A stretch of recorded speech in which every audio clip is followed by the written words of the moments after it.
السلام عليكم ورحمة الله وبركاته. الحمد لله نحمده ونستعينه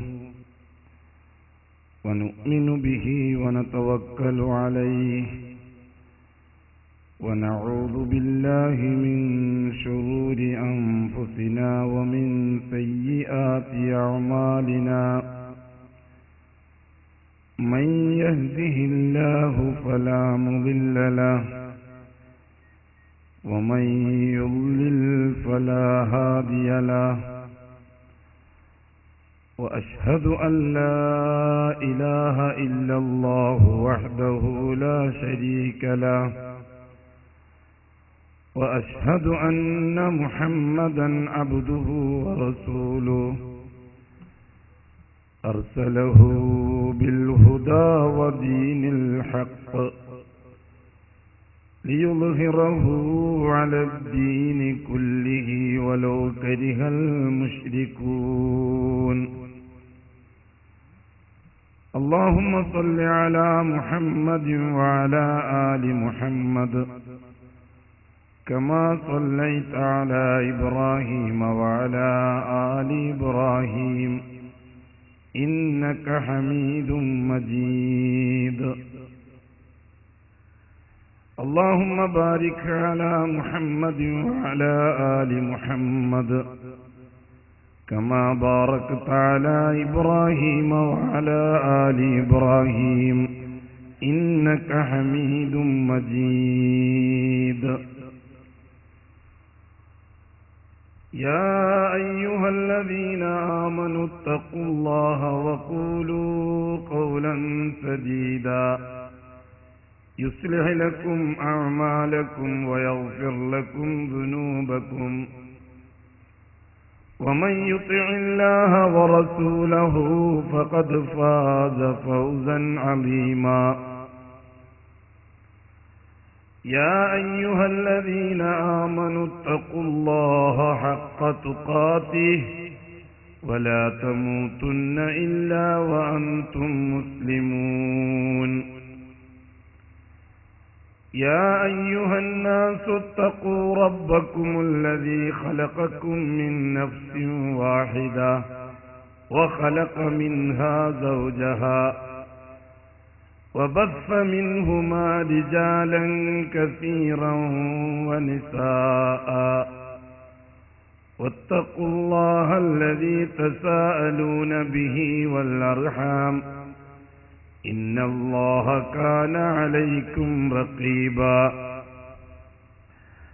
أما بعد فإن أصدق الحديث كتاب الله وخير الهدي هدي محمد صلى الله عليه وسلم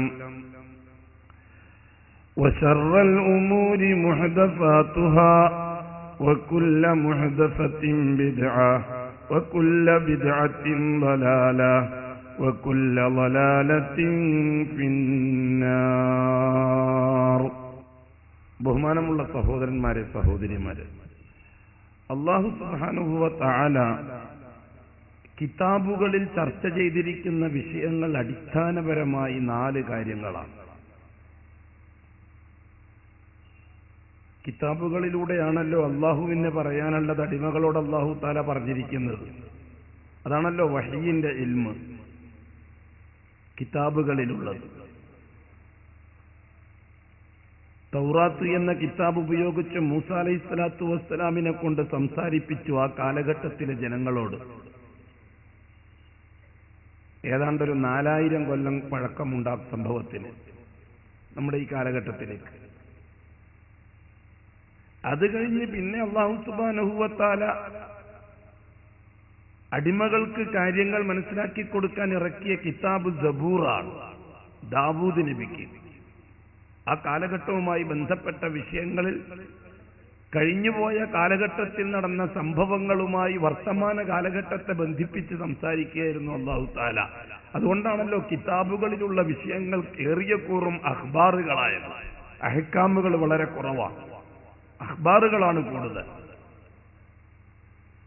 ഓരോ കാലഘട്ടത്തിൽ ജീവിക്കുന്ന ജനങ്ങളോട് കഴിഞ്ഞ കാലഘട്ടത്തിൽ എന്താണ് നടന്നത് എന്ന് വിശദീകരിച്ചു കൊടുക്കുകയായിരുന്നു.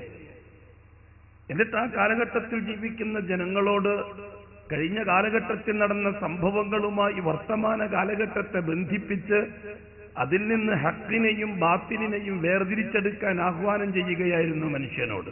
അതിനാണ് കിതാബ് ഇറക്കിയത്, ബർക്കത്തിന് സൂക്ഷിക്കാനല്ല. അത് കഴിഞ്ഞ് പിന്നെയും കാലം മുന്നോട്ട് നീങ്ങി, ജനം വികസിച്ചു, ഭൂമിയിൽ മനുഷ്യൻ ജീവിക്കാൻ തുടങ്ങി, പെരുക്കാൻ തുടങ്ങി. വൻകരകളിലെല്ലാം മനുഷ്യന്റെ പ്രത്യുൽപാദനം വർദ്ധിക്കാൻ തുടങ്ങി. അല്ലാഹു സുബ്ഹാനഹു വ തആല ഇൻജീൽ എന്ന കിതാബ് ഇറക്കി ഈസാ അലൈഹിസ്സലാത്തു വസ്സലാമിന്റെ കയ്യിൽ. കുറച്ചും കൂടി വിശാലവും വിശദവുമാണ് ആ ചർച്ച. കഴിഞ്ഞുപോയ 2-3000 കൊല്ലങ്ങൾക്കിടയിൽ ലോകത്ത് നടന്ന സംഭവങ്ങളെ ആധികാരികമായി വഹ്യിന്റെ ഇൽമിലൂടെ അറിയിക്കുകയായിരുന്നു ഭൂലോകത്ത് ജീവിച്ചുകൊണ്ടിരിക്കുന്ന മനുഷ്യരെ. അറിയാനുള്ള ആധികാരികത അതാണല്ലോ, അറിയാനുള്ള ആധികാരികമായ ഇൽമ അതാണ്. മാ ഖാലല്ലാഹ്, അല്ലാഹു പറഞ്ഞ വിഷയങ്ങൾ, അതിനാണ് നാം വഹ്യിന്റെ ഇൽമ് എന്ന് പറയുന്നത്.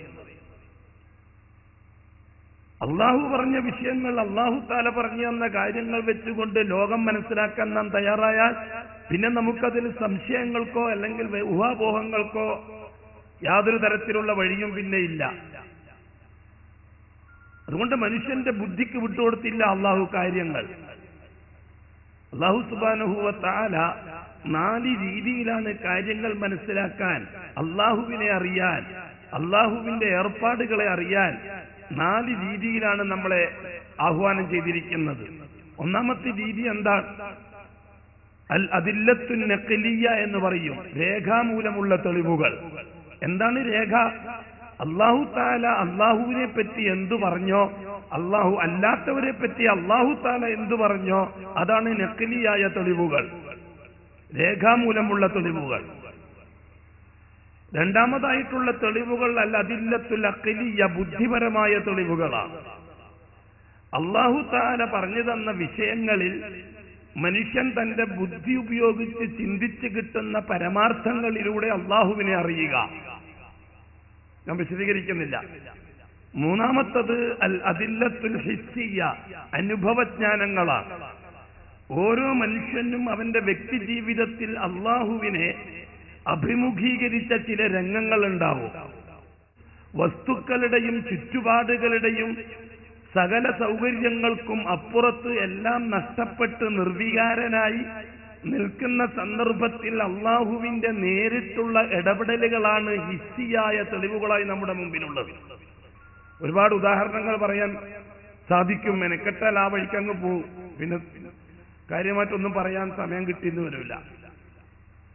അനുഭവങ്ങളിലൂടെ വരുന്ന അറിവുകൾ, അള്ളാഹുവിന്റെ ഇടപെടലുകളെ അനുഭവങ്ങളിലൂടെ അനുഭവിച്ചറിഞ്ഞ ഓരോ വ്യക്തിക്കും അള്ളാഹുവിനെ കൂടുതൽ അറിയാനും അടുക്കാനും അത് കാരണമാക്കി തീർക്കും.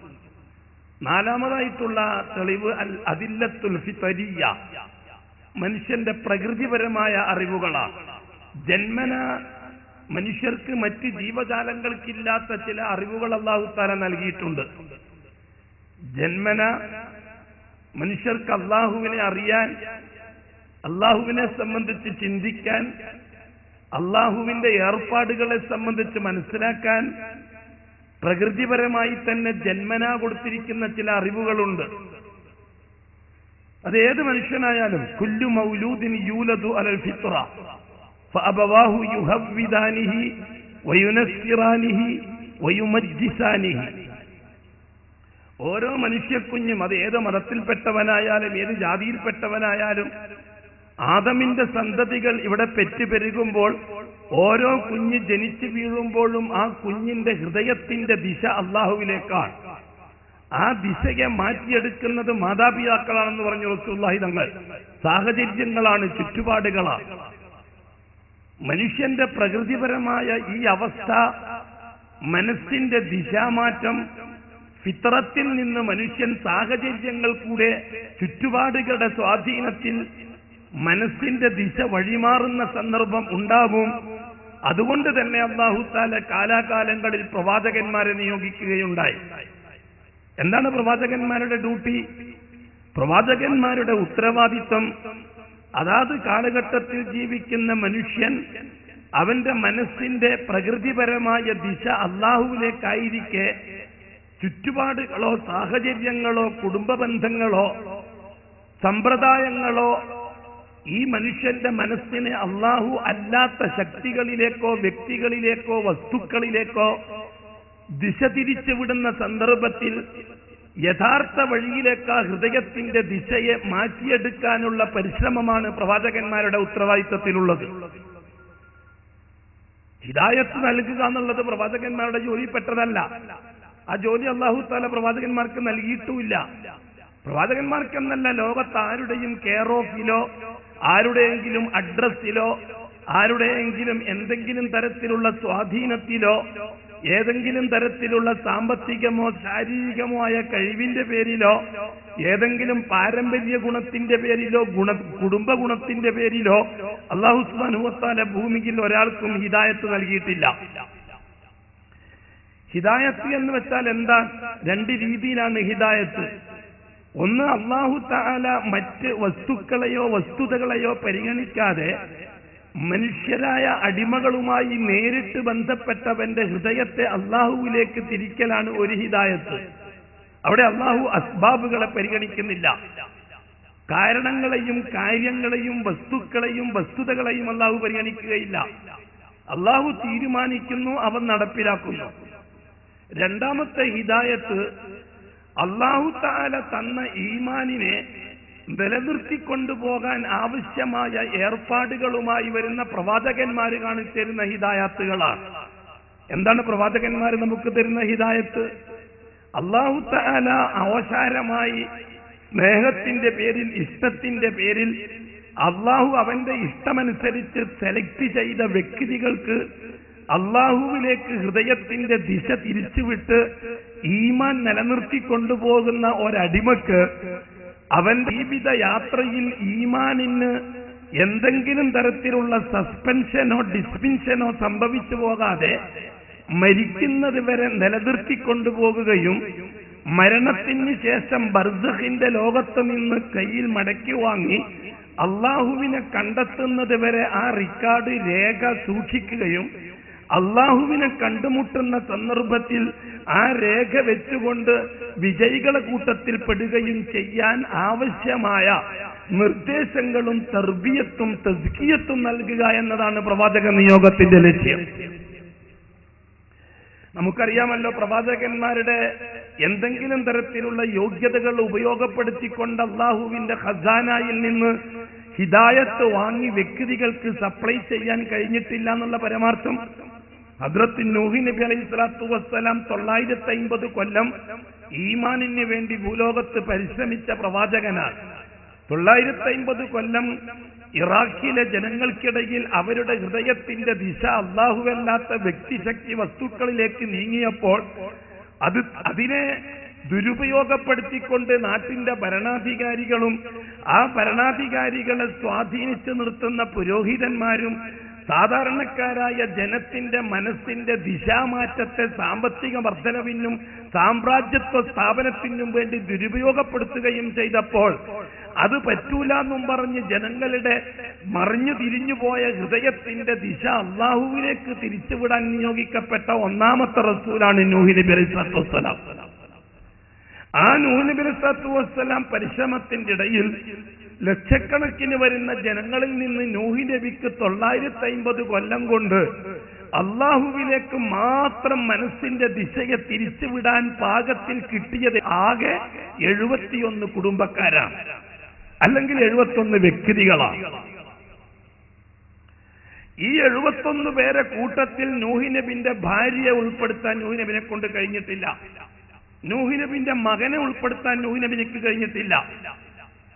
ഈ 950 കൊല്ലവും മാലോകർക്ക് ഈമാനിന്റെ വില പറഞ്ഞു കൊടുക്കുന്ന സന്ദർഭത്തിൽ, അത് നഷ്ടപ്പെട്ടു പോയാൽ ഉണ്ടാകുന്ന ദുരിതം പറഞ്ഞു കൊടുക്കുന്ന സന്ദർഭത്തിൽ, നഷ്ടപ്പെടുന്നതിന്റെ രീതിശാസ്ത്രം പറഞ്ഞു കൊടുക്കുന്ന കൂട്ടത്തിൽ സ്വന്തം ഭാര്യയെ 24 മണിക്കൂറും ഒന്നിച്ചിരുത്തി അള്ളാന്റെ വഹദാനിയത്ത് പറഞ്ഞു കൊടുക്കുമായിരുന്നു. പക്ഷെ അല്ലാഹു സുബ്ഹാനഹു വ തആല ആ ഭാര്യയെ സെലക്ട് ചെയ്തില്ല. അള്ളാഹുവിനോട് നിരന്തരം ദുആ ചെയ്തു ഹസ്രത്ത് നൂഹ് നബി അലൈഹിസ്സലാത്തു വസ്സലാം.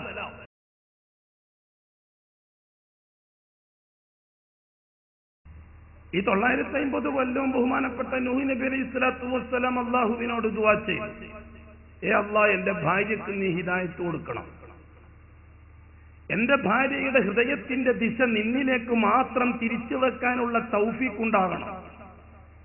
അല്ലാഹുവല്ലാത്ത ശക്തികളിലേക്ക്, വ്യക്തികളിലേക്ക്, വസ്തുക്കളിലേക്ക് ഹൃദയത്തിന്റെ ദിശ തിരിച്ച് ശൈത്താൻ ശിർക്കിന്റെ കുടുക്കിൽ കുടുക്കി മഹാഭൂരിപക്ഷത്തെ ഒതുക്കിയ കൂട്ടത്തിൽ നൂഹ് നബി അലൈഹിസ്സലാത്തു വസ്സലാമിന്റെ ഭാര്യയും കുടുങ്ങിയിട്ടുണ്ട്. അല്ലാഹു സുബ്ഹാനഹു വ തആല പറഞ്ഞ വാക്കെന്താണ്? മറുപടി എന്താ? ഓ നൂഹ്, നിങ്ങളുടെ ഭാര്യയെ ഈ കൂട്ടത്തിൽ ഉൾപ്പെടുത്താൻ ഞാൻ ഉദ്ദേശിച്ചിട്ടില്ല. ലൂത്ത് നബി അലൈഹിസ്സലാത്തു വസ്സലാം 100 കണക്കിന് വർഷം അള്ളാഹുവിന്റെ വഹ്ദാനിയത്ത്, അള്ളാഹു മാത്രം എന്ന് ലോകത്തോട് പ്രസംഗിച്ചു നടന്ന പ്രവാചകനാണ്. നൂറ്റാണ്ടുകളോളം ആ ലൂത്ത് നബി അലൈഹിസ്സലാത്തു വസ്സലാമിന്റെ ഭാര്യയെയും അള്ളാഹു ഇതിൽ ഉൾപ്പെടുത്തിയില്ല. അള്ളാഹു അവന്റെ അടിമകൾക്ക് വ്യക്തിപരമായി നൽകുന്ന സൗഭാഗ്യമാണ് അള്ളാന്റെ വഹ്ദാനിയത്തിന് അംഗീകരിക്കാനുള്ള തൗഫീഖ്. അതൊരു റസൂലിന്റെ കെയർ ഓഫിൽ കിട്ടിക്കൊള്ളണമെന്നില്ല, അതൊരു നബിന്റെ കെയർ ഓഫിൽ കിട്ടിക്കൊള്ളണമെന്നില്ല, അതൊരു വലിയിന്റെയോ ശൈഖിന്റെയോ കെയർ ഓഫിൽ കിട്ടിക്കൊള്ളണമെന്നില്ല. അള്ളാഹുവിൽ നിന്ന് അടിമകൾക്ക് ഡയറക്റ്റ് കിട്ടുന്നതാണ് അള്ളാന്റെ വഹ്ദാനിയത്ത് അംഗീകരിക്കാനുള്ള സൗഭാഗ്യം. ഹദ്റത്ത് ലൂത്ത് നബി അലൈഹിസ്സലാത്തു വസ്സലാം നിരന്തരം അള്ളാഹിനോട് ആവശ്യപ്പെട്ടു, സ്വന്തം ഭാര്യ എല്ലാ ആവശ്യങ്ങളും ആ ഭാര്യയുടെ പൂർത്തിയാക്കി കൊടുക്കുന്നുണ്ട്. ആ ഭാര്യ എല്ലാ കാര്യത്തിലും ഭർത്താവിനോട് സഹകരണത്തിലാണ്. അള്ളാന്റെ വഹ്ദാനിയത്ത് അംഗീകരിക്കാൻ മാത്രം ഭാര്യ തയ്യാറല്ല. എന്തു പറഞ്ഞു അല്ലാഹു തആല? ഓ ലൂത്ത്, നിങ്ങളുടെ ഭാര്യയെ ഇതിൽ ഉൾപ്പെടുത്താൻ ഞാൻ തീരുമാനിച്ചിട്ടില്ല. അള്ളാഹു തന്നെ പറയട്ടെ അക്കാര്യം. ضرب الله مثلا للذين كفروا امرأة نوح وامرأة لوط كانتا تحت عبدين من عبادنا صالحين فخانتاهما فلم يغنيا عنهما من الله شيئا وقيل ادخلا النار مع الداخلين. സുബ്ഹാനല്ലാഹ്. ഇതാണ് കാര്യത്തിന്റെ കടപ്പ്. അല്ലാഹു സുബ്ഹാനഹു വ തആല ഏതാണ്ട് മുഹമ്മദ് മുസ്തഫ സല്ലല്ലാഹു അലൈഹി വസല്ലമ തങ്ങൾ ഈ ലോകത്ത് വരുന്നതിന്റെ 7500 വർഷങ്ങൾക്ക് മുമ്പ് നടന്നൊരു സംഭവം ഖുർആൻ ശരീഫിലൂടെ പിറകെ ഖിയാമത്ത് നാൾ വരെ വരുന്ന ജനങ്ങൾക്ക് ഓർമ്മക്കായിട്ട് രേഖപ്പെടുത്തി അറിയിച്ചു തന്നിരിക്കുകയാണ്. നൂഹ് നബിന്റെ കാലഘട്ടം BC 7000 BC 7000 AD 600 ബഹുമാനപ്പെട്ട മുഹമ്മദ് മുസ്തഫ തങ്ങൾ ജനിക്കുന്നത്. അപ്പൊ 7500 കൊല്ലം കഴിഞ്ഞിട്ടാണ് നൂഹ് നബിന്റെ കാലം കഴിഞ്ഞ് 7500 കൊല്ലം കഴിഞ്ഞിട്ടാണ് മുഹമ്മദ് മുസ്തഫ തങ്ങൾ വരുന്നത്. അന്ന് ടൈഗ്രീസിന്റെയും യൂഫ്രട്ടീസിന്റെയും തീരത്ത് നടന്ന സംഭവങ്ങളും ഇറാഖിൽ അന്ന് ജീവിച്ച ജനങ്ങളുടെ ചുറ്റുപാടുകളും ആദമിൽ നിന്ന് പരമ്പരാഗതമായി കിട്ടിയ വഹ്ദാനിയത്തിന്റെ അറിവിൽ നിന്ന് ദിശ മാറാനുണ്ടായ സാഹചര്യങ്ങളും പരിശുദ്ധ ഖുർആനിലൂടെ അല്ലാഹു തആല നമ്മളെ അറിയിച്ചു തന്നിട്ടുണ്ട്. നമുക്കത് വിശകലനം നടത്താം. ആ കൂട്ടത്തിൽ പറഞ്ഞു കൊടുത്തൊരു വിഷയമാണിത്. ഓ മുഹമ്മദ് നബി, അള്ളാന്റെ വഹ്ദാനിയത്ത് എന്താണ് ഈമാൻ എന്ന് പറഞ്ഞാൽ? ഈമാൻ കൊണ്ട് ഉദ്ദേശിക്കുന്നത് എന്താ? ഈമാൻ ഉണ്ടാകുക എന്നൊക്കെ പറഞ്ഞാൽ എന്താണ് നമ്മൾ മനസ്സിലാക്കി വെച്ചിരിക്കുന്നത് ഈമാന്റെ കാര്യത്തെ സംബന്ധിച്ച്? അള്ള ഉണ്ടെന്ന് അംഗീകരിക്കലോ? അള്ള ഉണ്ടെന്ന് അബൂജഹലും അള്ള ഉണ്ടെന്ന് അംഗീകരിച്ചിട്ടില്ലേ? അതുകൊണ്ട് അബൂജഹലിനെ മുഅ്മിനാന്ന് പറയാൻ പറ്റുമോ? ഉത്തുബത്തിനും ശൈബത്തിനും അള്ള ഉണ്ടെന്ന് അറിയില്ലേ? അള്ള ഉണ്ടെന്നറിയാത്ത ഭൂലോകത്ത് മനുഷ്യനാരാൾ ഏത് കാലഘട്ടത്തിൽ?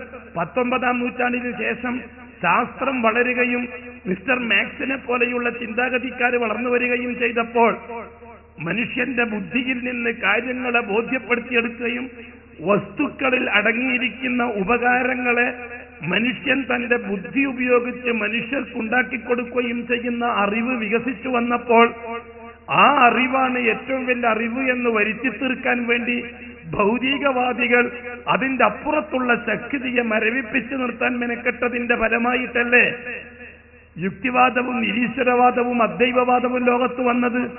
അതിന് ഏതാണ്ട് 1.5 നൂറ്റാണ്ടിന്റെ പഴക്കമല്ലേ ഉള്ളൂ.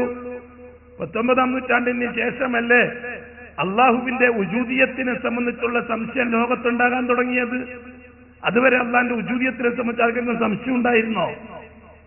ഹിന്ദുക്കൾക്ക്, ആര്യന്മാർക്കും ദ്രാവിഡന്മാർക്കും അള്ളാഹിന്റെ ഉജൂദിയത്തിനെ പറ്റി സംശയം ഉണ്ടായിരുന്നോ? ക്രിസ്ത്യാനികൾക്ക് അള്ളാഹിന്റെ ഉജൂദിയത്തിനെ പറ്റി സംശയമുണ്ടായിരുന്നോ? ജൂതന്മാർക്ക് അള്ളാഹിന്റെ ഉജൂദിയത്തിനെ പറ്റി സംശയമുണ്ടായിരുന്നോ? മജൂസികൾക്ക് അള്ളാഹിന്റെ ഉജൂദിയത്തിനെ പറ്റി സംശയമുണ്ടായിരുന്നോ? ഈ 19-ാം നൂറ്റാണ്ട് വരെയും അള്ളാഹിന്റെ ഉജൂദിയത്തിനെ പറ്റി മതക്കാരെങ്കിലും സംശയം പ്രകടിപ്പിച്ചിരുന്നോ? 19-ാം നൂറ്റാണ്ടിന് ശേഷം ശാസ്ത്രം വികസിക്കുകയും ഒരുതരം നിരീശ്വര നിർമ്മിത വ്യവസ്ഥിതികൾ ശാസ്ത്രത്തെ അവലംബമാക്കി രംഗത്ത് വരികയും മിസ്റ്റർ കാൽമാക്സിനെ പോലെയുള്ള ആൾക്കാർ വസ്തുക്കളെ വെച്ചുകൊണ്ട് കാര്യങ്ങളുടെ നിജസ്ഥിതി പഠിക്കാൻ മെനക്കെടുകയും അതിന്റെ അപ്പുറത്തേക്ക് ചിന്തിക്കേണ്ടതില്ല എന്ന് ഭൂലോകത്തുള്ള ജനങ്ങളോട് വിളംബരം നടത്തുകയും ചെയ്യുന്ന സന്ദർഭങ്ങളുണ്ടായി. അത് ലോകത്ത് വളരെ സ്പീഡിൽ പ്രചരണങ്ങൾ ഉണ്ടായി. ഒരു ഭാഗത്ത് കമ്മ്യൂണിസം വികസിച്ചു. അതേപോലെ തന്നെ ഡാർവിനിസ്റ്റുകൾ അവരുടെ തത്വങ്ങളും നയങ്ങളും ലോകത്ത് പ്രചരിപ്പിക്കാൻ തുടങ്ങി. ഇതിനെല്ലാം ശാസ്ത്രത്തെയാണ് അവർ മുഖമായി കണ്ടത്. ശാസ്ത്രം വികസിക്കാൻ തുടങ്ങിയത് ഏതാണ്ട് 19-ാം നൂറ്റാണ്ടിന്റെ തുടക്കത്തിലാണ്. അതിനുശേഷമല്ലേ അള്ളാഹുവിന്റെ വുജൂദിയത്ത് ചോദ്യം ചെയ്തുകൊണ്ട് ബുദ്ധിയുള്ളവരെന്ന് പറയുന്ന ചില മന്ദബുദ്ധികൾ ലോകത്ത് നടക്കാൻ തുടങ്ങിയത്. അത് കാലഹരണപ്പെടുകയും ചെയ്തില്ലേ? 1992 കമ്മ്യൂണിസം പിരിച്ചുവിട്ട് സോവിയറ്റ് റഷ്യ ധീരമായി എല്ലാവരും അവരവരെ പാട്ടിന് പോയിക്കോളാൻ വേണ്ടി പറയുകയും സാമ്പത്തിക രംഗത്ത് മാത്രം, ഉൽപാദന രംഗത്ത് മാത്രം നമുക്കൊരു പ്രത്യയശാസ്ത്രത്തിന്റെ ആവശ്യം മതി എന്ന രീതിയിൽ മിസ്റ്റർ ഗോർബച്ചോവ് പ്രസ്തുത നയത്തോട് പുറംതിരിഞ്ഞപ്പോൾ ക്യാപിറ്റലിസ്റ്റ് വ്യവസ്ഥിതിക്കാരായ പടിഞ്ഞാറുകാരൻ സമ്പത്തുണ്ടാക്കാനുള്ള വഴിയന്വേഷിച്ച് നടക്കുമ്പോൾ മറുഭാഗത്ത് ആത്മീയതയെയും ആത്മീയ പുരുഷന്മാരെയും ഉപയോഗിച്ച് വൻകിട വ്യവസായങ്ങൾ ലോകത്ത് വികസിപ്പിച്ചെടുക്കാൻ തുടങ്ങുകയും ചെയ്തപ്പോൾ അതിനവരെ മതപുരോഹിതന്മാരെയും മതത്തിന്റെ ഉള്ളകത്ത് കടത്തിക്കൂട്ടിയ ഏതാണ്ട് കപട സൂഫിസത്തെയും ഉപയോഗിച്ച് അമേരിക്കന്റെ നേതൃത്വത്തിൽ വൻ വ്യവസായങ്ങൾ വളരുകയും ചെയ്തപ്പോഴെല്ലാം ഉടമസ്ഥനായ റബ്ബുൽ ഇസ്സത്തിന്റെ വുജൂദിയത്ത് രണ്ട് ഭാഗത്തുനിന്നും ചോദ്യം ചെയ്യുകയല്ലേ ഉണ്ടായത്. 20-ാം നൂറ്റാണ്ട് അസ്തമിക്കലോടുകൂടി അത് മിഥ്യയാണെന്ന് ബോധ്യപ്പെട്ട ലോകം 21-ാം നൂറ്റാണ്ടിലേക്ക് അള്ളാന്റെ അസ്തിത്വത്തിലേക്ക് തിരിച്ചു പോകാൻ തുടങ്ങിയപ്പോൾ വീണ്ടും ഭൂലോകത്ത് തൗഹീദി ചലനമുണ്ടായപ്പോൾ മുസ്ലിം ലോകത്ത് തൗഹീദി ചലനത്തെ അടിച്ചമർത്താൻ വേണ്ടി അധിനിവേശങ്ങൾ ഉണ്ടാക്കിയില്ലേ അവർ. കമ്മ്യൂണിസം ഒരു ഭാഗത്ത് തകർന്നു, ക്യാപിറ്റലിസം മറുഭാഗത്ത് തകർന്നു. 21-ാം നൂറ്റാണ്ടിലെ ബദലെന്താണെന്ന് ചോദിച്ചപ്പോൾ ആകാശത്തിന്റെ തീരുമാനങ്ങൾ ഭൂമിയിൽ അനുകൂലമാക്കിയെടുക്കാൻ ഭൂമിയിൽ ജീവിക്കുന്ന മനുഷ്യർ അള്ളാഹുവിന്റെ അടിമകളാകല് മാത്രമാണെന്ന ചിന്താഗതി വളരെ സ്പീഡിൽ ലോകത്ത് ജനങ്ങൾക്കിടയിൽ, പ്രത്യേകിച്ച് പടിഞ്ഞാറൻ ബുദ്ധിജീവികൾക്കിടയിൽ വികസിച്ചു വന്നപ്പോൾ ആ ചിന്ത മാറ്റിയെടുക്കാൻ വേണ്ടി അധിനിവേശങ്ങൾ ഉണ്ടാക്കി ആളെ കൊന്നിട്ട് ദുർഭൂതങ്ങളാകുകയല്ലേ പടിഞ്ഞാറുകാരൻ ചെയ്തത്. ഇതൊക്കെ ഒറ്റ നൂറ്റാണ്ടിനുള്ളിൽ ഉദിക്കുകയും അസ്തമിക്കുകയും ചെയ്ത സംഭവങ്ങളാണ്. ഞാൻ അതിലേക്ക് കടക്കുന്നില്ല, സമയം ഒരുപാട് അതിന് വേണ്ടി വരും വിശദീകരിക്കാൻ മെനക്കെട്ടാൽ. 19-ാം നൂറ്റാണ്ടിൽ തുടങ്ങി 20-ാം നൂറ്റാണ്ടിൽ മരിച്ചു. അതിന് കണ്ണോക്കും ചാമോത്തും ഒക്കെ ഓതി അവര് തന്നെ. ആരാണോ ഉണ്ടാക്കിയത് അവര് തന്നെ ഓതിയല്ല. അതിനുശേഷം മുന്നോട്ടങ്ങോട്ട് പോയ സംഭവം ഇപ്പൊ നമ്മൾ കണ്ടുകൊണ്ടിരിക്കുന്നത് ലോകത്ത്. എന്റെ ബഹുമാനമുള്ള സഹോദരങ്ങളെ, സ്നേഹിതന്മാരെ, ചെറുപ്പക്കാരെ, അനുജന്മാരെ, പെങ്ങന്മാരെ, ഉമ്മമാരെ, വളരെ ഗൗരവത്തിൽ വിഷയങ്ങൾ അടിസ്ഥാനപരമായി ചിന്തിക്കാൻ പറ്റിയൊരു കാലഘട്ടമാണ് നമ്മുടെ കാലഘട്ടം. ഏതാണ്ട് 12,000 കൊല്ലം നീണ്ടു നിന്ന ഇസ്ലാമിക സഞ്ചാരം, ദീനുൽ ഇസ്ലാമിന്റെ രാജപാതയിലുള്ള രാജയോട്ടം 12,000 കൊല്ലം പൂർത്തിയാകുകയാണ് ഇവിടെ. ഈ 12,000 കൊല്ലം ആഘോഷിക്കുന്ന ഈ സന്ദർഭത്തിൽ നമുക്ക് ആധുനിക സജ്ജീകരണങ്ങൾ വെച്ചുകൊണ്ട് 12,000 കൊല്ലത്തിന്റെ കഥകൾ 24 മണിക്കൂർ എന്ന പോലെ പഠിച്ചെടുക്കാൻ പറ്റിയ കാലഘട്ടമാണ്. ആ കാലഘട്ടത്തെ ഉപയോഗപ്പെടുത്തരുത് എന്നാണ് ചിലർ ലോകത്തോട് പറയുന്നത്. ദീനുൽ ഇസ്ലാം എന്ന് പറഞ്ഞാൽ ഹൈദ് കുളിയും നിഫാസ് കുളിയും ജനാബത്ത് കുളിയും മാത്രമാണെന്നും അതിന്റെ പുറത്ത് ചില ആത്മീയമായ മന്ത്രോച്ചാരണങ്ങൾ ഉപയോഗിച്ച് അഭൗതികതയെ കീഴടക്കി സാമ്പത്തിക രാജാക്കന്മാരായി സാമ്രാജ്യം പണിയലാണ് ഇസ്ലാമിന്റെ അഡ്രസ് നേടിയെടുക്കാനുള്ളത് എന്ന് സാധാരണക്കാരന്റെ വിശ്വാസക്കുറവിനെയും വിവരക്കുറവിനെയും ചൂഷണം ചെയ്തുകൊണ്ട് അധികാരി വർഗങ്ങളും അവരെ താങ്ങി നിർത്തുന്ന പൗരോഹിത്യവും ലോകത്തിന് മുമ്പിൽ വിളിച്ചു പറയുമ്പോഴും ലോകം തിരിഞ്ഞു നടക്കുകയാണ് എങ്ങോട്ട്? 12,000 കൊല്ലം പഴക്കമുള്ള ദീനുൽ ഇസ്ലാമാകുന്ന രാജപാതയിലൂടെ രാജാവായി ജീവിക്കാൻ. ഇതൊരു യാഥാർത്ഥ്യമാണ്. ഇതൊരു പ്രാസംഗികന്റെ പ്രാസമൊപ്പിച്ചുള്ള വാക്കുകളല്ല. ഇതൊരു ചരിത്രകാരൻ കുറിച്ചിട്ടിരിക്കുന്ന രേഖകളുമല്ല. ഇതൊരു കഥാകാരന്റെ സങ്കല്പമോ ഭാവനയോ അതുമല്ല. മറിച്ചൊരു പച്ചയായ പരമാർത്ഥമാണ്. 21ാം നൂറ്റാണ്ട് തികച്ചും ദീനുൽ ഇസ്ലാമിന്റേതാണ് എന്ന് വെച്ചാൽ എന്താണ് ദീൻ? ദീൻ എന്ന് പറഞ്ഞാൽ എന്താ? ദീൻ കൊണ്ട് ഉദ്ദേശിക്കുന്നത് എന്താ? അള്ളാഹുവിന്റെ കൽപ്പനകളെ പ്രവാചകന്റെ ചര്യനുസരിച്ച് പൂർത്തിയാക്കുന്നതിന്റെ പേരാണ് ദീൻ. അള്ളാഹുവിന്റെ അവാമിറുകളെ പ്രവാചകന്റെ സുന്നത്തനുസരിച്ച് പൂർത്തിയാക്കുന്നതിന്റെ പേരാണ് ദീൻ. ആ ദീൻ പൂർത്തിയാക്കുന്നതിനൊരു യോഗ്യത ആവശ്യമാണ്. എന്താണ് ആ യോഗ്യത? ഈമാൻ. എന്താണ് ഈമാൻ? ഈമാൻ കൊണ്ട് ഉദ്ദേശിക്കുന്നത് എന്താ? അൽ ഈമാൻ التصديق بالقلب والإقرار باللسان والعمل بالجوارح. ആണ് ഈമാൻ. ആദ്യമായി ഒരു ഈമാൻ ഒരാളിൽ യാഥാർത്ഥ്യമാകാൻ അതിന് മുന്നോടിയായിട്ടൊരു മനുഷ്യനിൽ ഉണ്ടാക്കിയെടുക്കേണ്ട 3 ഗുണങ്ങളുണ്ട്. അതിലൊന്നാമത്തത് എന്താ? അത്തസ്ദീഖു ബിൽ ഖൽബ്. അള്ളാഹുവിനെ പറ്റി എന്തൊക്കെ പറഞ്ഞു തന്നിട്ടുണ്ടോ, അള്ളാന്റെ പ്രവാചകൻ അള്ളാഹിനെ പറ്റി എന്തൊക്കെ പറഞ്ഞു തന്നിട്ടുണ്ടോ അത് 100% സത്യമാണെന്ന് ഹൃദയത്തെ കൊണ്ട് സമ്മതിപ്പിക്കലാണ് ഈമാന്റെ ഒന്നാമത്തെ ഭാഗം. അത്തസ്ദീഖു ബിൽ ഖൽബ്. ഇതില്ലാത്ത ഒരാൾക്ക് ഈമാൻ ഉണ്ടാക്കിയെടുക്കാൻ പറ്റുകയില്ല. അള്ളാഹുവിന്റെ ദാത്തിൽ തസ്ദീഖ് ഉണ്ടാവണം, അള്ളാഹുവിന്റെ സിഫാത്തിൽ തസ്ദീഖ് ഉണ്ടാവണം, അള്ളാഹുവിന്റെ അസ്മാഉകളിൽ തസ്ദീഖ് ഉണ്ടാവണം, അള്ളാഹുവിന്റെ ഉലൂഹിയത്തിൽ തസ്ദീഖ് ഉണ്ടാവണം, അള്ളാഹുവിന്റെ റുബൂബിയത്തിൽ തസ്ദീഖ് ഉണ്ടാവണം. ഈ വിഷയങ്ങളിലെല്ലാം തസ്ദീഖ് ഉണ്ടാവേണ്ടത് ഈമാന്റെ ഷർത്താണ്. ഹൃദയത്തിൽ സത്യമാക്കുക എന്നത് ഒന്നാമത്തെ ഷർത്താണ്. അല്ലാഹു മാ ഖാലല്ലാഹ്, അല്ലാഹ് പറഞ്ഞു, ഹഖാണ്. എന്റെ അപ്പുറത്ത് എന്റെ ചിന്തക്ക് സ്ഥാനമില്ല, എന്റെ ബുദ്ധിക്ക് സ്ഥാനമില്ല, എന്റെ പുരോഹിതന്റെ വാക്കിന് സ്ഥാനമില്ല, എന്റെ മൗലാന എന്തു പറഞ്ഞു എനിക്ക് വിഷയമല്ല, ശൈഖുനെ എന്തു എനിക്ക് പറഞ്ഞു വിഷയമല്ല. മാ ഖാലല്ലാഹ് യാഥാർത്ഥ്യമാണോ എങ്കിൽ അതിനെതിരായിട്ട് ആര് പറഞ്ഞാലും എനിക്കത് വിഷയമല്ല. മാ ഖാലല്ലാഹ് തസ്ദീഖ് ചെയ്യലാണ് ഈമാന്റെ ഭാഗം. ഗൈറുല്ലാഹിയെ തസ്ദീഖ് ചെയ്യലല്ല ഈമാന്റെ ഭാഗം. രണ്ടാമതായിട്ട് നടക്കേണ്ടത് അൽ ഇഖ്റാറു ബിൽ ലിസാൻ. ഹൃദയത്തിൽ സത്യമാക്കി അംഗീകരിച്ച വിഷയം പ്രഖ്യാപിക്കല, പ്രസ്താവിക്കല. എന്താണ് പ്രസ്താവിക്കേണ്ടത്? അള്ളാഹുവിനെ സംബന്ധിച്ച്, അവന്റെ സിഫാത്ത് അസ്മാകളെ സംബന്ധിച്ച്, അവന്റെ ദാത്തിനെ സംബന്ധിച്ച്, അവന്റെ ഉലൂഹിയത്ത് റുബൂബിയത്തുകളെ സംബന്ധിച്ച് അള്ളാഹു എന്താണോ പറഞ്ഞു തന്നിരിക്കുന്നത് അത് ഹൃദയത്തിൽ സത്യമായി കഴിഞ്ഞാൽ ആ അള്ളാഹുവിനെ സംബന്ധിച്ചുള്ള അംഗീകാരം നാവുകൊണ്ട് പ്രസ്താവിക്കല. പ്രസ്താവിക്കുന്നത് മനുഷ്യന്റെ ബുദ്ധി അനുസരിച്ചാകാൻ പാടില്ല, മനുഷ്യന്റെ ചിന്ത അനുസരിച്ചാകാൻ പാടില്ല, ഒരു ബുദ്ധിജീവിയുടെ പ്രമേയം അനുസരിച്ചാകാൻ പാടില്ല, ഏതെങ്കിലും ഒരു ശൈഖിന്റെ വാക്കനുസരിച്ചാകാൻ പാടില്ല. അള്ളാഹു പറഞ്ഞു എന്ന വാക്ക് ഉപയോഗിച്ചുകൊണ്ട് തന്നെ നാവ് കൊണ്ട് പ്രസ്താവന നടത്തണം. എന്താണ് അള്ളാഹ് പറഞ്ഞ വാക്ക്? ലാ ഇലാഹ ഇല്ലല്ലാഹ്. ഒരു മനുഷ്യനായ അടിമ അള്ളാഹുവിന്റെ ആധിപത്യത്തെ അംഗീകരിച്ചിട്ടുണ്ട് എന്ന് നാവുകൊണ്ട് പ്രസ്താവന നടത്താൻ അള്ളാഹ് പഠിപ്പിച്ച വാക്ക് ലാ ഇലാഹ ഇല്ലല്ലാഹ്. അത് തന്നെ പറയണം. അതല്ലാത്ത മനുഷ്യനിർമ്മിതങ്ങളായ ഒരു വാക്കുപയോഗിച്ചാലും ഈമാന്റെ രണ്ടാമത്തെ ഷർത്ത് പൂർത്തിയാവൂല. ഇനി ഒരാൾ തസ്ദീഖ് ചെയ്തു, അള്ളാഹിനെ പറ്റി നല്ല വിശ്വാസമുണ്ട്, അള്ളാഹിനെ പറ്റി നല്ല ഉറപ്പുണ്ട്, അള്ളാഹ് പറഞ്ഞ കാര്യങ്ങളൊക്കെ അംഗീകരിക്കുന്നുണ്ട്. നാവ് കൊണ്ട് പ്രസ്താവിക്കാൻ അയാൾക്ക് ധൈര്യമില്ല, അല്ലെങ്കിൽ പ്രസ്താവിക്കാൻ അയാൾ തയ്യാറില്ല. വല്ലാഹി തമ്പുരാനെ തന്നെയാണ് സത്യം, അയാളെ അള്ളാഹു അംഗീകരിക്കുകയില്ല. ആരെപ്പോലെ? അബൂ താലിബിനെ പോലെ. അബൂ താലിബ് തസ്ദീഖ് ചെയ്തിട്ടുണ്ട്. ഇമാം ബുഖാരി തങ്ങൾ അബൂ താലിബ് പറഞ്ഞ വാക്ക് കുറിച്ചിട്ടുണ്ട്.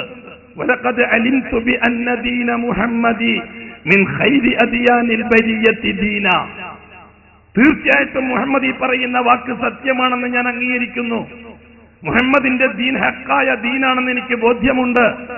മുഹമ്മദ് ഈ പറയുന്ന അള്ളാഹുവിന്റെ വഹദാനിയത്ത് യാഥാർത്ഥ്യമാണെന്ന് എനിക്കറിയാം. ജനം ആക്ഷേപിക്കുമായിരുന്നില്ലെങ്കിൽ, ജനത്തിന്റെ ആക്ഷേപത്തെ ഞാൻ പേടിക്കുമായിരുന്നില്ലെങ്കിൽ, കുടുംബത്തിൽ എനിക്കുള്ള സ്ഥാനമാനങ്ങൾ അത് വലിയൊരു സ്ഥാനമാണ്. ജനം എന്നെ ആക്ഷേപിക്കുമ്പോൾ എനിക്ക് ബുദ്ധിമുട്ടുണ്ടാകുന്നു. അങ്ങൊന്നും ഇല്ലായിരുന്നുവെങ്കിൽ എത്രയും പെട്ടെന്ന് ഞാനത് അംഗീകരിക്കട്ടെയായിരുന്നു. അപ്പോൾ റസൂലുള്ളാഹി സ്വല്ലല്ലാഹു അലൈഹി വസല്ലം പറഞ്ഞു, ബാപ്പാ, മൂത്താപ്പ, മരണത്തിന് ശേഷം ആരെന്തു പറഞ്ഞാൽ എന്താണ്, ആരെന്ത് കുറ്റപ്പെടുത്തിയാൽ എന്താണ്? മരണത്തിന് ശേഷം ഉടമസ്ഥന്റെ മുമ്പിൽ സത്യസന്ധമായി ഹാജരാകണമെങ്കിൽ ആ അള്ളാന്റെ ആധിപത്യം ഇവിടെ നിന്ന് പ്രസ്താവിച്ചേ പറ്റൂ. അത് സ്വകാര്യമാക്കി വെച്ചാൽ പറ്റുകയില്ല. അബൂ താലിബ് നാവ് കൊണ്ട് പ്രസ്താവിക്കാൻ തയ്യാറായില്ല. നിർബന്ധിപ്പിച്ചു മുഹമ്മദ് മുസ്തഫ സല്ലല്ലാഹു അലൈഹി വസല്ലം. അള്ളാഹു നബി തങ്ങളെ അറിയിച്ചു, ഓ മുഹമ്മദ്, വേണ്ട, വിട്ടേക്ക്, ഞാൻ അയാളെ അംഗീകരിച്ചിട്ടില്ല. ഇന്നക ലാ തഹ്ദി മൻ അഹ്ബബ്ത വലാകിന്നല്ലാഹ യഹ്ദി മൻ യശാ. വിട്ടേക്ക് മുഹമ്മദ്. നിങ്ങൾക്ക് പക്ഷേ ഇഷ്ടം കാണും, നിങ്ങൾക്ക് സ്നേഹം കാണും, നിങ്ങൾക്ക് ഇഷ്ടമാണ് അബൂ താലിബിനോട്, നിങ്ങളെ സംരക്ഷകനാണ് അബൂ താലിബ്. ഉപ്പുപ്പ അബ്ദുൽ മുത്തലിബ് മരിച്ചതിന് ശേഷം ഫുള്ള് ഉത്തരവാദിത്തം അബൂ താലിബിന്റെ കയ്യിലാണ്. അലം യജിദ്ക യതീമൻ ഫആവ എന്ന ആയത്തിന് ചില മുഫസ്സിറുകൾ തഫ്സീർ കൊടുത്തത് തന്നെ ഐ ആവാ ഇലാ അമ്മിഹി അബീ താലിബ് എന്ന. അതുകൊണ്ട് തന്നെ നിങ്ങൾക്ക് സ്നേഹവും ഇഷ്ടമൊക്കെ കാണും. ഒരാളുടെ സ്നേഹത്തെയോ ഇഷ്ടത്തെയോ അതൊരു നബിയായാലും ശരി, അതൊരു റസൂലായാലും ശരി, അവരുടെ ഇഷ്ടത്തെയോ സ്നേഹത്തെയോ അടിസ്ഥാനമാക്കിക്കൊണ്ടല്ല ഹിദായത്ത് അല്ലാഹ് സപ്ലൈ ചെയ്യുന്നത്. ഹിദായത്ത് അല്ലാഹ് സപ്ലൈ ചെയ്തവന്റെ സ്വന്തം മശിയത്തനുസരിച്ചാൽ വലാകിന്നല്ലാഹ യഹ്ദി മൻ യശാ. വിട്ടേക്ക് നബിയെ. അഷ്റഫുൽ ഖൽഖ് വേദന കൊണ്ട് കരഞ്ഞിട്ടാണ് തായിഫിലേക്ക് പുറപ്പെട്ടത്. തായിഫ് നിന്ന് തിരിച്ചു വരുമ്പോഴേക്കും അബൂ താലിബ് മരിക്കുകയും ചെയ്തു. എന്താ സംഭവിച്ചത്? ഇഖ്റാറിന് കൂട്ടാക്കിയില്ല. ഇഖ്റാറും കൂടി നടന്നു കഴിഞ്ഞാൽ മൂന്നാമത്തെ ഷർത്ത് അൽ അമലു ബിൽ ജവാരിഹ്. ഏതൊരു അല്ലാഹുവിന്റെ വഹദാനിയത്തിനെയാണോ ഹൃദയത്തിൽ തസ്ദീഖ് ചെയ്തിരിക്കുന്നത്, ആ തസ്ദീഖ് നാവുകൊണ്ട് പ്രസ്താവന നടത്തിയിരിക്കുന്നത്, അടുത്ത ജോലി അവന്റേത് എന്താണ്? ആ അല്ലാഹു സുബ്ഹാനഹു വ തആല എന്താണോ നിർദ്ദേശിക്കുന്നത് അത് ശരീരത്തിന്റെ അവയവങ്ങളെ കൊണ്ട് സാക്ഷിയാക്കലാണ്. ഇനി നാവ് കൊണ്ട് ചെയ്യേണ്ട ജോലി അല്ലാഹ് പറഞ്ഞതുപോലെ, ചെവി കൊണ്ട് ചെയ്യേണ്ട ജോലി അല്ലാഹ് പറഞ്ഞതുപോലെ, കണ്ണുകൊണ്ട് ചെയ്യേണ്ട ജോലി ഇനി അല്ലാഹ് പറഞ്ഞതുപോലെ, കൈകൊണ്ട് ചെയ്യേണ്ടത് അല്ലാഹ് പറഞ്ഞതുപോലെ, വയറുകൊണ്ട് ചെയ്യേണ്ടത് അല്ലാഹ് പറഞ്ഞതുപോലെ, ഗുഹ്യഭാഗം കൊണ്ട് ചെയ്യേണ്ടത് അല്ലാഹ് പറഞ്ഞതുപോലെ, കാലുകൊണ്ട് ചെയ്യേണ്ടത് അല്ലാഹ് പറഞ്ഞതുപോലെ, ഇനി എന്തുണ്ടെങ്കിലും ശരി ആ തസ്ദീഖിനും ഇഖ്റാറിനും അനുകൂലമായിരിക്കണം അവയവത്തിന്റെ പ്രവർത്തനങ്ങൾ. അവിടെയാണ് ഷഹാദത്ത് വരുന്നത്. ഈ മൂന്നും കൂടി ആകുമ്പോൾ അവൻ ഈ സാക്ഷിപത്രം ഉടമസ്ഥനെ അറിയിക്കണം. അഷ്ഹദു അല്ലാ ഇലാഹ ഇല്ലല്ലാഹ്. ആ ചാപ്റ്റർ പ്രോസസ് ഞാനൊന്നിപ്പം വിശദീകരിക്കാൻ മെനക്കെടുന്നില്ല. നിങ്ങളുടെ കപ്പാസിറ്റി എന്താണെന്ന് എനിക്കറിയില്ല. ഞാനൊരു 10-35 കൊല്ലം മുമ്പേ അള്ളാഹുവിന്റെ വഹദാനിയത്ത് പ്രബോധനം ചെയ്യുന്ന ഒരു പ്രബോധകനാണ്. അന്ന് ഒറ്റയാണ്. തെക്കോട്ടും വടക്കോട്ടും ഒറ്റയ്ക്ക് യാത്ര ചെയ്യുക, കിട്ടുന്ന മജ്‌ലിസുകളിലെല്ലാം അള്ളാന്റെ വഹദാനിയത്ത് പറയുക. ഇത് 10-35 വർഷമായി 977 തുടങ്ങിയ ജോലിയാണ്. ഇപ്പോഴും അത് തുടരുന്നു. അന്നൊക്കെ ഒറ്റക്കും എറ്റക്കുമായിട്ട് ഇങ്ങനെ നടക്കുന്ന ഒരുത്തൻ, ആൾക്കൂട്ടവുമായിട്ടോ മറ്റുള്ളതായിട്ടോ ബന്ധമില്ല. സമൂഹം എവിടെയെങ്കിലും ഒരു ഏർപ്പാടുണ്ടാക്കി അവിടത്തേക്ക് ക്ഷണിക്കും. അവിടെ നിന്ന് പറയാനുള്ള കാര്യങ്ങൾ ഈ രീതിയിൽ എനിക്ക് അന്നുള്ള ഇൽമനുസരിച്ച് ഞാൻ പറയും.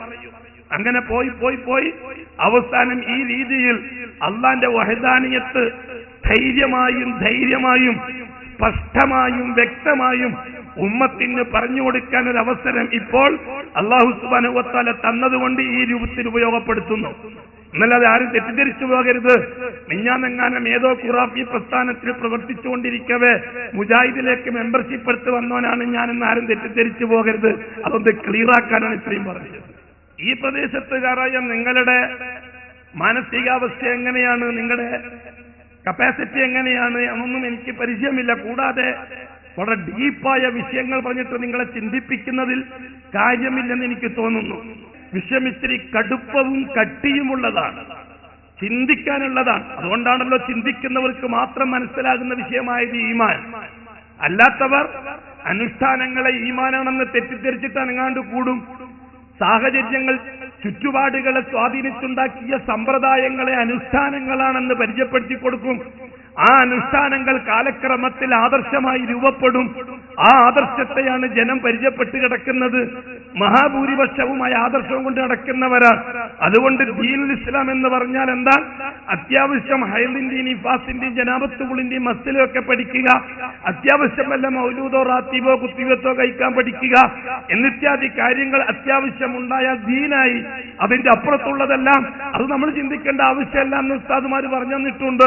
നമ്മൾ ഖുർആൻ പഠിക്കേണ്ടതില്ല, ഹദീസും പഠിക്കേണ്ടതില്ല. നമ്മൾ മുത്തപ്പറ്റി തോതിയാൽ ഖുർആനും ഹദീസും എല്ലാം പകരാതായി എന്നും പറഞ്ഞു നടക്കുമ്പോൾ അവർക്ക് അത്രേ ആവശ്യമുള്ളൂ. അതുകൊണ്ട് തന്നെ വലിയ വലിയ കാര്യങ്ങളെ പറ്റി ചിന്തിക്കാൻ വളരെ കുറച്ച് ആൾക്കാരെ ദുനിയാവിലുണ്ടാവുകയുള്ളൂ. ഖലീലം മാ തദക്കറൂൻ. ഈമാൻ എന്ന് പറഞ്ഞാൽ അങ്ങനെയല്ല. ഈമാൻ എന്ന് പറഞ്ഞാൽ തുടക്കം മുതൽ ഇങ്ങോട്ട് നടന്ന സകല സംഭവ വികാസങ്ങളെയും പഠനവിധേയമാക്കി വർത്തമാന കാലഘട്ടത്തിൽ നടക്കുന്ന സംഭവങ്ങളെ അതുമായി മാറ്റുരച്ച് അതിൽ നിന്ന് പ്രവാചകത്വത്തിന്റെ പരിശുദ്ധമായ വചനങ്ങളെ ഉണർത്തിയെടുത്ത് സ്വന്തം ജീവിതത്തെ അനുഭവമാക്കി മാറ്റിയെടുക്കാൻ പറ്റണം. അതാണ് ഈമാൻ. അതുകൊണ്ടാണ് ഈമാനെ സംബന്ധിച്ച് ചർച്ച ചെയ്യാൻ അധിക പേരും തയ്യാറാകാത്തത്. അതുകൊണ്ട് വലിയ വിഷയങ്ങൾ ഉണ്ടാകും ദുനിയാവില്. കാരണം പ്രവാചകന്മാരെ സംഭവം അല്ലാഹു തആല പഠിപ്പിച്ചെന്നപ്പോൾ മനസ്സിലാകുന്ന വിഷയം അതാണ്. അതുകൊണ്ട് ദുനിയാവിന്റെ വിഷയത്തെ രസം പൂണ്ടവരോ സാമ്പത്തികമായ വർധനവ് അഡ്രസ്സിന് കാരണമാക്കിയെടുത്തവരോ സാമ്രാജ്യത്വം സ്ഥാപിക്കുക എന്നുള്ളത് മഹദ് ഫളാണെന്ന് തെറ്റിദ്ധരിച്ചു പോയവരോ പ്രവാചകന്മാരുടെ ചരിത്രം പഠിക്കാനും മനസ്സിലാക്കാനും തയ്യാറാകുകയില്ല. എന്തുകൊണ്ടാ? പ്രവാചകന്മാരുടെ ജീവിതാനുഭവങ്ങൾ പരിശുദ്ധ ഖുർആൻ വിശദീകരിച്ചു തന്നപ്പോൾ ആ വഴി ഏറ്റെടുക്കുന്നവരാരും ഈ ഭൂലോകത്ത് ചിലപ്പോൾ ഒരു നേരത്തെ കഞ്ഞി കുടിക്കാൻ നിവൃത്തിയില്ലാതെ ജീവിക്കേണ്ടി വരുമെന്ന് അവർക്കറിയാം. ഈ ഭൂലോകത്ത് ഒരു സെന്റ് ഭൂമിയുടെ ഉടമയാകാൻ പറ്റൂല എന്നും അറിയാം. ഈ ഭൂലോകത്ത് നേരെ ചൊവ്വേ ചെഞ്ഞു കിടക്കാൻ ഒരു വീടുണ്ടാക്കാനും പറ്റൂല എന്നറിയാം. ആ രീതിയിൽ ഭൂമിയുടെ ദിവസങ്ങളെ നീക്കി അള്ളാഹുവിന്റെ അടുക്കൽ കൊട്ടാരം പണിയാൻ മെനക്കെടുന്നവർക്ക് മാത്രമേ ഈ വിഷയം ഗൗരവമായി ചിന്തിച്ചെടുക്കാൻ പറ്റുകയുള്ളൂ. അതുകൊണ്ട് തന്നെ അത് ഗൗരവമുള്ള വിഷയവുമാണ്. അല്ലാഹു സുബ്ഹാനഹു വ തആല ഹദ്റത്ത് നൂഹ് നബി അലൈഹിസ്സലാത്തു വസ്സലാമിന്റെയും ലൂത്ത് നബി അലൈഹിസ്സലാത്തു വസ്സലാമിന്റെയും ഭാര്യമാരുടെ കാര്യത്തിൽ നമുക്ക് പറഞ്ഞു തന്ന വിഷയം ഇതാണ്. ലറബല്ലാഹു മസലൻ ലില്ലദീന കഫറു. നിഷേധികളായ ജനങ്ങൾക്ക് ഈമാനിന്റെ വില മനസ്സിലാക്കി കൊടുക്കാൻ ഒരു ഉദാഹരണം പറഞ്ഞു കൊടുക്കാം. എന്താണ് ഈമാൻ? ഈമാന്റെ വില എന്താണ്? അതിന്റെ സ്ഥാനം എന്താണ്? അതാർക്കാണ് ലഭിക്കുക? എങ്ങനെയാണ് ലഭിക്കുക? ഇതിനെപ്പറ്റി മനസ്സിലാക്കാൻ രണ്ട് ഉദാഹരണങ്ങൾ പറഞ്ഞു കൊടുത്തോളം പറഞ്ഞു അല്ലാഹ്. ഒന്ന് ഇംറഅത്ത് നൂഹ്, പ്രവാചകൻ നൂഹ് നബിയുടെ ഭാര്യ. വംറഅത്ത് ലൂത്ത്, പ്രവാചകൻ ലൂത്ത് നബിയുടെ ഭാര്യ. നിസ്സാരക്കാരല്ല, ഈ ഇരിക്കുന്ന നമ്മളെ പോലെയല്ല. ആ രണ്ട് പെണ്ണുങ്ങൾ അഡ്രസ് അല്ലാഹു തആല പറഞ്ഞു തന്നു. എന്താണ് രണ്ട് പെണ്ണുങ്ങൾ അഡ്രസ്? കാനത്താ തഹ്ത അബ്ദൈനി മിൻ ഇബാദിനാ സ്വാലിഹൈൻ. കാനത്താ, ആ രണ്ട് പെണ്ണുങ്ങളായിരുന്നു. തഹ്ത അബ്ദൈനി മിൻ ഇബാദിനാ, നമ്മുടെ ഇഷ്ടപ്പെട്ട രണ്ട് ദാസന്മാരുടെ ഭാര്യമാരായിരുന്നു അവർ. അല്ലാഹ് പറഞ്ഞ സർട്ടിഫിക്കറ്റാണത്, അല്ലാഹ് പറഞ്ഞ അഡ്രസ്സാണത്. ആ രണ്ട് സ്ത്രീകളെ അള്ളയാണ് പരിചയപ്പെടുത്തി തരുന്നത്. നിങ്ങൾ ഉദ്ദേശിക്കും പോലെ നിസ്സാരക്കാരല്ല അവർ. എന്റെ ഇഷ്ടപ്പെട്ട രണ്ട് ദാസന്മാരുടെ ഭാര്യമാരാണവർ. തഹ്ത അബ്ദൈനി മിൻ ഇബാദിനാ സ്വാലിഹൈൻ ഫഖാനതാഹുമാ. ആ രണ്ട് പെണ്ണുങ്ങളും ആ രണ്ട് നബിമാരെ വഞ്ചിച്ചവരാ. ഫലം യുഗ്നിയാ അൻഹുമാ മിനല്ലാഹി ശൈആ. ഭർത്താവ് റസൂലാണ്, ഭർത്താവ് നബിയാണ്. ആ കെയർ ഓഫിൽ അള്ളാഹുവിൽ നിന്ന് നേടേണ്ടത് നേടാൻ ആ പെണ്ണുങ്ങളെ കൊണ്ട് കഴിഞ്ഞിട്ടില്ല എന്ന് പറഞ്ഞു അല്ലാഹു തആല. കഴിഞ്ഞിട്ടില്ലെന്ന് മാത്രമല്ല, കത്തിജ്വലിക്കുന്ന നരകത്തിലിട്ട് കരിക്കപ്പെടുന്നവരോടൊപ്പം കരിഞ്ഞോളാൻ ആ പെണ്ണുങ്ങളോട് കൽപ്പിക്കപ്പെടുകയും ചെയ്യുമെന്ന് പറഞ്ഞു അല്ലാഹു തആല. എന്താ മനസ്സിലാകുന്നത്? 950 കൊല്ലത്തെ നൂഹ് നബിന്റെ സ്വാധീനം വെച്ചുകൊണ്ട് സ്വന്തം ഭാര്യയ്ക്ക് ഈമാൻ വാങ്ങിക്കൊടുക്കാൻ പറ്റിയിട്ടില്ല. നൂറ്റാണ്ടുകളുടെ പഴക്കത്തിന്റെ പാരമ്പര്യം വെച്ചുകൊണ്ട് സ്വന്തം ഭാര്യയ്ക്ക് ഹിദായത്ത് വാങ്ങിക്കൊടുക്കാൻ ലൂത്ത് നബിക്കും പറ്റിയിട്ടില്ല എന്ന് അല്ലാഹു സ്ഥാപിക്കുക എങ്കിൽ ഈ ഇരിക്കുന്ന മുസ്ലിമീങ്ങളോട് ഖുർആൻ ചോദിക്കുന്നു, നിങ്ങൾക്ക് കിട്ടിയ ഈമാന്റെ വില നിങ്ങൾ എന്താണ് മനസ്സിലാക്കാത്തത്? നിങ്ങൾക്ക് കിട്ടിയ ഈമാൻ ഒരുപക്ഷെ നിങ്ങൾ തെറ്റിദ്ധരിച്ചത് നിങ്ങളുടെ ബാപ്പയും ഉമ്മയും മുസ്ലിമായതുകൊണ്ട് കിട്ടിയതായിരിക്കും, മുസ്ലിമായ കുടുംബത്തിൽ ജനിച്ചതുകൊണ്ട് കിട്ടിയതായിരിക്കും, അല്ലെങ്കിൽ മുസ്ലിം പാരമ്പര്യത്തിൽ ജീവിച്ചതുകൊണ്ട് കിട്ടിയതായിരിക്കും, അല്ലെങ്കിൽ അതുകൊണ്ടായിരിക്കും എനിക്കും കിട്ടിയിട്ടുണ്ടാകുക, അതുകൊണ്ട് ഹൈറായി ഇല്ല. മുസ്ലിമായ മാതാപിതാക്കൾക്ക് ജനിച്ചു എന്നതുകൊണ്ട് മക്കൾക്ക് ഈമാൻ നൽകണമെന്നൊരു നിർബന്ധവും അല്ലാഹു തആലക്കില്ല. മുസ്ലിമായ കുടുംബത്തിൽ ജനിച്ചു എന്നതുകൊണ്ട് അവനെ മൂമിനാക്കണമെന്ന ഒരു ഷർത്തും അല്ലാഹു തആലക്കില്ല. ചരിത്രത്തിൽ അല്ലാഹു തആല അത് സ്ഥിരീകരിച്ചു വന്നിട്ടുണ്ട്. ബഹുമാനപ്പെട്ട നൂഹ് നബി അലൈഹിസ്സലാത്തു വസ്സലാം കടലിൽ മുങ്ങിച്ചാകുന്ന മോനെ വിളിച്ചു. മോനെ വിളിച്ചിട്ട് പറഞ്ഞു, യാ ബുനയ്യർകം മഅനാ, മോനെ ഈ കപ്പലിൽ കയറിക്കോളി മോനെ, ഫലാ തകും മഅൽ കാഫിരീൻ, നീ കാഫിരീങ്ങളോടൊപ്പം മുങ്ങിച്ചാകണ്ട മോനെ. അപ്പം മോൻ പറഞ്ഞു മുങ്ങുന്നതിനിടയിൽ ഞാൻ ഖാല സആവി അലാ ജബലിൻ യഅ്സിമുനി മിനൽ മാൽ, ബാപ്പ നിങ്ങളോടൊപ്പം ഏതായാലും ഞാനില്ല, നിങ്ങളുടെ കപ്പലിലേക്കും ഞാനില്ല, നിങ്ങളുടെ വിശ്വാസത്തിലേക്കും ഞാനില്ല. വെള്ളം കയറി ഈ കാണുന്ന നാടായ നാട് മുഴുവനും മുങ്ങിയാൽ ഏറ്റവും വലിയ മലന്റെ മേലെ കയറിയിട്ട് ഞാൻ രക്ഷപ്പെടും. അലാ ജബലിൻ യഅ്സിമുനി മിനൽ മാൽ. അപ്പം പറഞ്ഞു ബാപ്പ, മോനെ ലാ അസിമൽ യൗമ മിൻ അംരില്ലാഹി ഇല്ലാ മൻ റഹീം, ഇന്നത്തെ ദിവസം രക്ഷപ്പെടാൻ ആരെക്കൊണ്ടും കഴിയില്ല മോനെ, അള്ളാഹു അനുഗ്രഹിച്ചവർക്കല്ലാതെ. അതുകൊണ്ട് ഒരു മലയുടെ മുകളിൽ കയറിയിട്ടും ഒരിടത്ത് പോയിട്ടും രക്ഷപ്പെടാൻ ഇന്ന് ചാൻസ് ഇല്ല മോനെ. അത്രയും സംസാരിച്ചപ്പോൾ അള്ളാഹു സുബ്ഹാനഹു വ തആല സംസാരം വിലക്കി. കൂടുതൽ സംസാരിക്കാൻ അള്ളാഹു അനുവദിച്ചില്ല. അത് നേരത്തെ തന്നെ നൂഹ് നബിയോടൊരു കരാർ വാങ്ങിയിരുന്നു. ഫലാ തുഖാതിബിനി ഫില്ലദീന ളലമു ഇന്നഹും മുഗ്റഖൂൻ. ഓ നൂഹ്, ഞാനവരെ മുക്കിക്കൊല്ലാൻ തീരുമാനിച്ചിരിക്കുകയാ. ഈ ശിർക്കിന്റെ ശക്തികളെ, ഏതാണ് ആ ശിർക്ക് അത് നമുക്ക് പിറകെ വിശദീകരിക്കാം. ഈ കുഫ്റിന്റെ ശക്തികളെ, ഏതാണ് ആ കുഫ്ർ അതും വിശദീകരിക്കേണ്ട വിഷയമാണ്. ഈ കൗമിനെ ഞാൻ മുക്കിക്കൊല്ലാൻ തീരുമാനിച്ചിരിക്കുകയാണ് നൂഹ്. അങ്ങനെ ഞാൻ മുക്കിക്കൊല്ലുന്ന സന്ദർഭത്തിൽ ഈ കുരുത്തംകെട്ട വിഭാഗത്തിന്റെ കാര്യത്തിൽ ഞാനുമായിട്ട് അഭിസംബോധനം ഉണ്ടാകാൻ പാടില്ല, അഭിമുഖമുണ്ടാകാൻ പാടില്ല, ഞാനുമായിട്ട് ഇനി ഇടപെടാൻ പാടില്ല. ഫലാ തുഖാതിബിനി, ആരുടെ കാര്യത്തിലും പരാതിയുമായിട്ട് എന്റെ അടുത്തേക്ക് വരാൻ പാടില്ല. നേരത്തെ അല്ലാഹു തആല നൂഹ് നബിക്ക് കൊടുത്ത വ്യവസ്ഥയാണത്. ഇവിടെ ബഹുമാനപ്പെട്ട നൂഹ് നബിക്ക് പുത്രവാത്സല്യം വർദ്ധിച്ചതാണ്, മോനോടുള്ള സ്നേഹം കൂടിയതാണ്. മുങ്ങിച്ചാകുന്ന സമയത്ത് കപ്പലിൽ കയറി രക്ഷപ്പെട്ടോളാൻ വേണ്ടി ആഹ്വാനം ചെയ്തതാണ്. സംസാരം നീണ്ടുപോയപ്പോൾ അല്ലാഹു തആലക്ക് ഇഷ്ടപ്പെട്ടില്ല മോനും ബാപ്പയും സംസാരിക്കുന്നത്. ഫഹാല ബൈനഹുമൽ മൗത്ത്, ഖുർആൻ ഫഹാല ബൈനഹുമാ, നൂഹിന്റെയും മോന്റെയും ഇടയിൽ അല്ലാഹു തആല മറയിട്ടു, വലിയൊരു മറയുണ്ടാക്കി. അൽ മൗത്ത്, തിരമാല മറയായിട്ടുണ്ട്.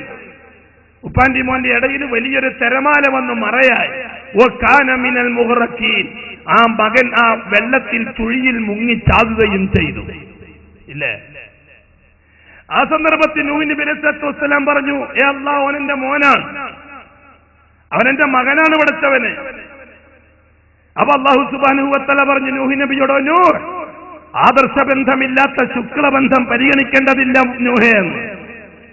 ആദർശബന്ധമില്ലാത്ത ശുക്ലബന്ധത്തിന് ഇസ്ലാമിൽ പരിഗണനയില്ല. ആദർശബന്ധത്തിന് കഴിച്ചിട്ട് മാത്രമേ ഉള്ളൂ മറ്റ് ബന്ധങ്ങളെ പരിഗണിക്കുക എന്നുള്ളത്.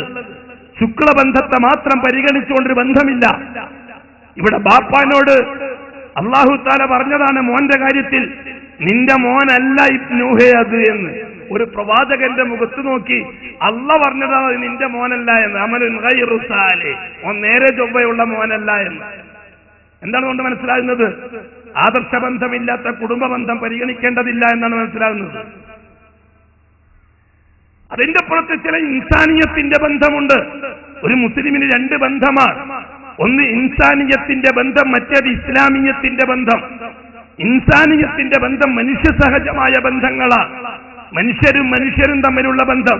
ആ ബന്ധം മാത്രമേ സ്വന്തം മോനോടും കാണിക്കേണ്ടതുള്ളൂ.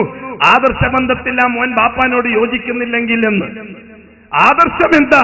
അത് വിശദീകരിക്കേണ്ട വിഷയമാണ്. അതിനാണ് നമ്മൾ വിശദീകരിച്ചുകൊണ്ടിരിക്കുന്നതും. ആദർശം എന്താ? ആദർശം എന്താണെന്ന് ബോധ്യപ്പെട്ടു കഴിഞ്ഞാൽ ബന്ധത്തെ അടിസ്ഥാനമാക്കേണ്ടത് ആദർശത്തെ വെച്ചുകൊണ്ടാണ്. ബഹുമാനമുള്ള സുഹൃത്തുക്കളെ, സഹോദരന്മാരെ, ഹസ്രത്ത് ഇബ്രാഹിം അലൈഹിസ്സലാത്തു വസ്സലാമിന് ഒരുപാട് ആശയുണ്ടായിരുന്നു. ബാപ്പ ആസർ ഇബ്രാഹിമിന്റെ കൂട്ടാളിയാവാൻ ആദർശത്തിൽ നടന്നില്ല. ഹസ്രത്ത് ഇബ്രാഹിം അലൈഹിസ്സലാത്തു വസ്സലാമിന്റെ സ്വന്തം താല്പര്യമനുസരിച്ച് നടത്താൻ കഴിഞ്ഞില്ല. അല്ലാഹു സുബ്ഹാനഹു വ തആല ഹിദായത്ത് വ്യക്തികൾക്ക് നൽകി ആദരിക്കുകയാണ്. ഒരായിരക്കണക്കിന് ജനത്തിന്റെ ഇടയിൽ ചില്ലറക്കാരെ മാത്രം സെലക്ട് ചെയ്ത് അവർക്ക് ഹിദായത്ത് നൽകി ആ ഹിദായത്ത് സംരക്ഷിച്ച് നിലനിർത്തിക്കൊണ്ടുപോകാൻ പാകത്തിൽ ഒരു പ്രവാചകന്റെ റിസാലത്തിനെ അവനുമായിട്ട് ബന്ധിപ്പിച്ചു കൊടുക്കുകയാണ്. അങ്ങനെയാണ് അല്ലാഹു സുബ്ഹാനഹു വ തആല ഈ 12,000 കൊല്ലം മുമ്പ് ശുദ്ധമായ ദീനുൽ ഇസ്ലാമിനെ സംരക്ഷിച്ചത് അല്ലേ? അല്ലാഹു തആല പരിശുദ്ധമായ കിതാബുകളിലൂടെ ആദ്യം തൗറാത്ത്, സബൂർ ഉപയോഗിച്ചു, പിന്നെ ഇഞ്ചീൽ ഉപയോഗിച്ചു അഖ്ബാറുകൾ വിശദീകരിക്കാൻ. കഴിഞ്ഞുപോയ കാലഘട്ടത്തിൽ ആദർശം നടന്നു വന്ന വഴിയെപ്പറ്റി ബോധ്യവൽക്കരിച്ചു കൊടുക്കാൻ. അവസാനമായി അല്ലാഹു തആല ഇറക്കിയത് പരിശുദ്ധ ഖുർആനാണ്. ആ ഖുർആൻ ഉപയോഗിച്ചുകൊണ്ട് ആദം തൊട്ട് ഇങ്ങോട്ടുള്ള 10-11,000 വർഷത്തിന്റെ ചരിത്രങ്ങള് സംക്ഷിപ്തമായി മുഹമ്മദ് മുസ്തഫാക്ക് പറഞ്ഞു കൊടുക്കുകയും ഇനിയങ്ങോട്ട് ലോകാവസാനം വരെ നിലനിൽക്കാനുള്ള ആദർശത്തിന്റെ ഭദ്രത ആ പ്രവാചകന്റെ റിസാലത്തും നുബുവത്തും പ്രയോഗിച്ചുകൊണ്ട് അല്ലാഹു നടപ്പിൽ വരുത്തുകയും അൽയൗമ അക്മൽതു ലക്കും ദീനക്കും വഅത്മംതു അലൈക്കും നിഅമതി വറദീതു ലക്കുമുൽ ഇസ്ലാമ ദീന എന്ന പ്രഖ്യാപനത്തിലൂടെ ഏതാണ്ട് 10,500 കൊല്ലം മുമ്പ് ആദമിൽ നിന്ന് തുടങ്ങിവെച്ച ഈ പരിശുദ്ധ ദീൻ അന്ന് മുഹമ്മദ് മുസ്തഫാന്റെ നാക്കിലൂടെ ഫൈനൽ പ്രഖ്യാപനം നടക്കുകയും ഇനി ലോകാവസാനം വരെ അതേ ചാനലിൽ കൂടി തന്നെ ഇത് സഞ്ചരിക്കണമെന്ന് ആഹ്വാനം ചെയ്യുകയും ചെയ്ത ദീനുൽ ഇസ്ലാം. ഈ കിതാബുകളിലൂടെ പറഞ്ഞു തന്നിരിക്കുന്ന വിഷയങ്ങൾ 4 കാര്യങ്ങളാണ് എന്നാണ് ഞാൻ പറഞ്ഞത്. അല്ലാഹു തആല കിതാബുകളിലൂടെ വിശദീകരിച്ച മെയിൻ പ്രമേയങ്ങൾ, കിതാബുകളുടെ അടിസ്ഥാനപരമായ പ്രമേയങ്ങൾ 4 എണ്ണമാണ്. 4 വിഷയങ്ങളെ അധികരിച്ചുകൊണ്ടാണ് സംസാരം. ഒന്നാമത്തെ വിഷയം അല്ലാഹ്, രണ്ടാമത്തെ വിഷയം അൽ ഇൻസാൻ, മൂന്നാമത്തെ വിഷയം അൽ ഇസ്ലാം, നാലാമത്തെ വിഷയം അൽ ആഖിറ. ഇതാണ് കിതാബുകളുടെ മർമ്മപ്രധാനമായ വിഷയം. 1,24,000 നബിമാരെ ചർച്ച ചെയ്ത വിഷയം, 313 മുർസലുകൾ ചർച്ച ചെയ്ത വിഷയം, 5 ഉലുൽ അസ്മുകൾ ചർച്ച ചെയ്ത വിഷയം, 100ഓളം ഏടുകളിൽ ചർച്ച ചെയ്ത വിഷയം, ഹജ്ജത്തുൽ വിദാഇൽ ലോകാവസാനം വരെയുള്ള സമൂഹത്തിന്റെ മേൽ അമാനത്തായിട്ട് ഏൽപ്പിച്ചു കൊടുത്ത വിഷയം. ഒന്നാമത്തെ വിഷയം അല്ലാഹുവിനെ സംബന്ധിച്ചാണ് ചർച്ച. അല്ലാഹുവിനെ സംബന്ധിച്ചാണ് ചർച്ച. ഒന്നാമത്തെ കാര്യം കിതാബുകളിലൂടെ ചർച്ച ചെയ്ത ഒന്നാമത്തെ വിഷയം അല്ലാഹുവിനെ സംബന്ധിച്ചാണ്. ആരാണ് ഈ അല്ലാഹ്? എന്താണ് അല്ലാഹുവിന്റെ വിശേഷണങ്ങൾ? ആ ചർച്ചയിൽ ആദ്യം റബ്ബിനെ പരിചയപ്പെടുത്തി തന്നു നമുക്ക്. റുബൂബിയത്തിൽ നിന്ന് ഉലൂഹിയത്തിനെ പരിചയപ്പെടുത്തി തന്നു നമുക്ക്. റുബൂബിയത്തും ഉലൂഹിയത്തും ബന്ധിപ്പിച്ചുകൊണ്ട് അല്ലാഹുവിന്റെ ദാത്തിനെയും സിഫാത്തിനെയും അഫ്ആലുകളെയും പരിചയപ്പെടുത്തി തന്നു നമുക്ക്. അങ്ങനെ ഗാഢമായ ചിന്തകളും വിഷയങ്ങളും അല്ലാഹു എന്ന ജലാലത്തിന്റെ നാമം വെച്ചുകൊണ്ട് കിതാബുകൾ ചർച്ച ചെയ്തപ്പോൾ എന്റെ ബഹുമാനമുള്ള സുഹൃത്തുക്കളെ, ഭൗതിക ലോകത്തിരുന്നു കൊണ്ട് അഭൗതിക ലോകത്തിന്റെ രാജാക്കളാകാൻ മാത്രം മനുഷ്യനെ വളർത്തിയെടുക്കാൻ ആ അല്ലാഹു എന്ന ചിന്ത കൊണ്ട് കഴിഞ്ഞു. രണ്ടാമത്തെ വിഷയം അൽ ഇൻസാൻ, മനുഷ്യനെ സംബന്ധിച്ചാണ് രണ്ടാമത്തെ ചർച്ച. എന്താണ് ഈ മനുഷ്യൻ? ആരെയാണ് മനുഷ്യൻ എന്ന് പറയുന്നത്? എന്താണ് മനുഷ്യന്റെ ആവശ്യം? ഇതര ജീവജാലങ്ങളും മനുഷ്യനും തമ്മിലുള്ള വ്യത്യാസം എന്താണ്? മനുഷ്യേതര സൃഷ്ടിജാലങ്ങളും മനുഷ്യൻ എന്ന സൃഷ്ടിയും തമ്മിൽ അടിസ്ഥാനപരമായ വ്യത്യാസം എന്താണ്? പ്രത്യേകത എന്താണ്? ഇതാണ് ഈ മനുഷ്യനെ സംബന്ധിച്ചുള്ള രണ്ടാമത്തെ ചർച്ച. മൂന്നാമത്തെ ചർച്ച അൽ ഇസ്ലാം, ഇസ്ലാമിനെ സംബന്ധിച്ചാണ്. എന്താണ് ദീനുൽ ഇസ്ലാം? അതിന്റെ ആവശ്യം എന്താണ്? ഇസ്ലാം എന്ന് പറയുന്നത് എന്തിനെയാണ്? എങ്കിൽ പിന്നെ മതങ്ങൾ എന്ന് പറഞ്ഞാൽ എന്താ? ഇസങ്ങൾ എന്ന് പറഞ്ഞാൽ എന്താ? മതങ്ങളുടെയും ഇസങ്ങളുടെയും ഇടയിൽ ഇസ്ലാമിന്റെ പ്രത്യേകത എന്താ? ദീനുൽ ഇസ്ലാമിന്റെ ഇന്നലത്തെ അവസ്ഥ എന്താണ്?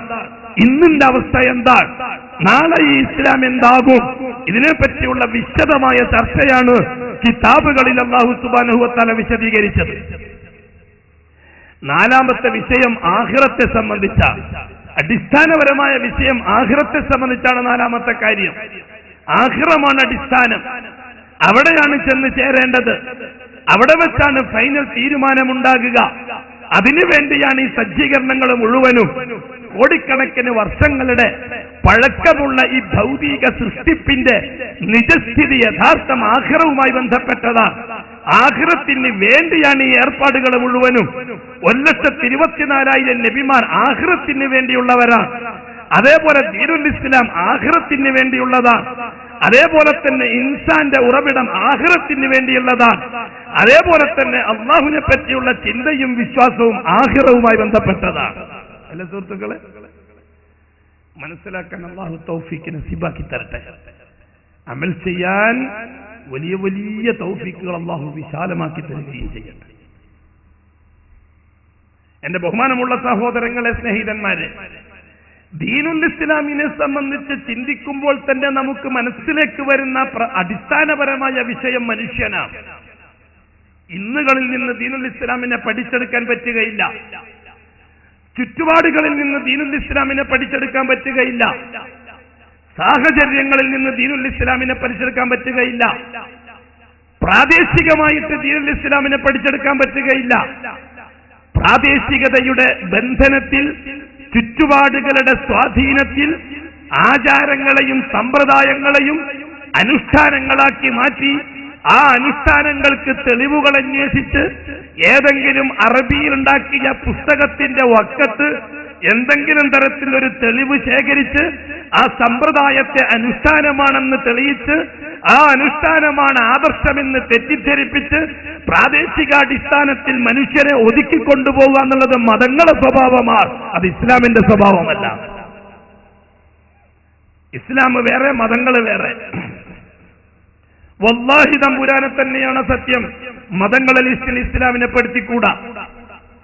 മതങ്ങൾ കൊണ്ട് ഉദ്ദേശിക്കുന്നത് എന്താ? ഭൂമിയിൽ ജീവിച്ചുപോയ മനുഷ്യരിൽ നിന്ന് ചിലരുടെ മനസ്സിൽ സമ്മേളിച്ച സങ്കല്പങ്ങളെ ആത്മീയതയുടെ മുഖം നൽകി സാമ്രാജ്യത്വ ശക്തികൾ പൗരോഹിത്യത്തെ ഉപയോഗിച്ച് വർദ്ധിപ്പിച്ചെടുത്തൊരു വ്യവസ്ഥിതിയുടെ പേരാണ് മതം. പഠിച്ചു നോക്കി. ആര്യമതത്തെ പറ്റി പഠിക്കും, ദ്രാവിഡ മതത്തെ പറ്റി പഠിക്കും, ജൂതമതത്തെ പറ്റി പഠിക്കും, ക്രിസ്തുമതത്തെ പറ്റി പഠിക്കും, മജൂസി മതത്തെ പറ്റി പഠിക്കും. നമുക്ക് മനസ്സിലാവും അതിന്റെ ഉറവിടം എങ്ങനെയാണെന്ന്. പിന്നെ ഇസങ്ങളെ പറ്റി നോക്കാം. ഇസങ്ങളെ കൂട്ടത്തിനും ഇസ്ലാമിനെ ഉൾപ്പെടുത്തിക്കൂടാ. ഇസങ്ങൾ ഏതുപോലെ? ക്യാപിറ്റലിസം പോലെ, സോഷ്യലിസം പോലെ, കമ്മ്യൂണിസം പോലെ, സെക്യുലറിസം പോലെ ഒട്ടനവധി ഇസങ്ങൾ ഉണ്ടായിട്ടുണ്ട്. ഈ ഭൗതിക പ്രപഞ്ചത്തിന്റെ അപ്പുറത്ത് ഒരു യാഥാർത്ഥ്യമില്ലെന്ന് ബോധിപ്പിച്ച് വസ്തുക്കളുടെ സമാഹാരമാണ് ജീവിതത്തിന്റെ ലക്ഷ്യമെന്ന് പഠിപ്പിച്ചുകൊടുത്ത് വസ്തുക്കളെ കുന്നുകൂട്ടുന്ന കാര്യത്തിൽ മെനക്കെടുക എന്നുള്ളത് മനുഷ്യന്റെ അധ്വാനത്തിന്റെ ശീലമാക്കിക്കൊടുത്ത് വസ്തുക്കൾ ഉപയോഗിച്ച് ഭൂമിയിൽ ജീവിച്ചു തീർക്കുന്നതിന്റെ പേരാണ് മനുഷ്യൻ എന്ന് പഠിപ്പിച്ചുകൊടുക്കുകയായിരുന്നു ഇസക്കാര് ചെയ്തത്. അതിനും ആയുസ്സുകൾ കൂടെ ഉണ്ടായില്ല, മതങ്ങളെ പോലെ തന്നെ. ഇവ രണ്ടിന്റെയും ഇടയിൽ രാജപാതയിലൂടെ സഞ്ചരിക്കുന്ന ദീനാണ് ദീനുൽ ഇസ്ലാം. എന്തുകൊണ്ടാണ് ദീനുൽ ഇസ്ലാം നാം ഈ രണ്ടു കൂട്ടത്തിലും പെടുത്താത്തത്? ഈ പേർപ്പറയപ്പെട്ട രണ്ട് വിഭാഗങ്ങൾക്കും മനുഷ്യന്റെ ആവശ്യങ്ങൾക്കപ്പുറത്തൊരു മേഖല കണ്ടെത്താൻ അവർ തയ്യാറാകുന്നില്ല. അതുകൊണ്ട് ദീനുൽ ഇസ്ലാം മനുഷ്യന്റെ ആവശ്യങ്ങൾക്കപ്പുറത്ത് ചില ആഗ്രഹങ്ങളും ചില അവകാശങ്ങളുമുണ്ട്. അത് ബോധ്യപ്പെടുത്തി കൊടുക്കലാണ് ദീനുൽ ഇസ്ലാമിന്റെ ലക്ഷ്യം. അത് പറയുമ്പോൾ നിങ്ങൾ ചിന്തിച്ചേക്കും ഏതാണത് എന്ന്. ആവശ്യങ്ങൾ മരിക്കുന്നതിന് മുമ്പ് പൂർത്തിയാകാനുള്ളതാണ്. ആഗ്രഹങ്ങളും അവകാശങ്ങളും മരണത്തിന്റെ ശേഷം പൂർത്തിയാകാനുള്ളതാണ്.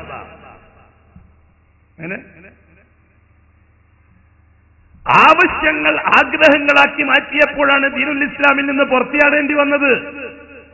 ഭൂമിയിൽ മരിക്കുന്നതിന് മുമ്പ് അല്ലാഹ് തർത്തീബാക്കി തന്ന ആവശ്യങ്ങളെ ആഗ്രഹങ്ങളാക്കി മാറ്റാൻ മെനക്കെട്ടപ്പോഴാണ് ദീനുൽ ഇസ്ലാമിൽ നിന്ന് മുസ്ലിമീങ്ങൾ ഒന്നിക്കലും മതങ്ങളെ സമീപിക്കേണ്ടി വന്നത്, അല്ലെങ്കിൽ ഇസങ്ങളെ സമീപിക്കേണ്ടി വന്നത്, അല്ലെങ്കിൽ ദീനുൽ ഇസ്ലാമിനെ കൈവിട്ടുകൊണ്ടൊരു ഭൗതിക വ്യവസ്ഥ അംഗീകരിക്കേണ്ടി വന്നത്.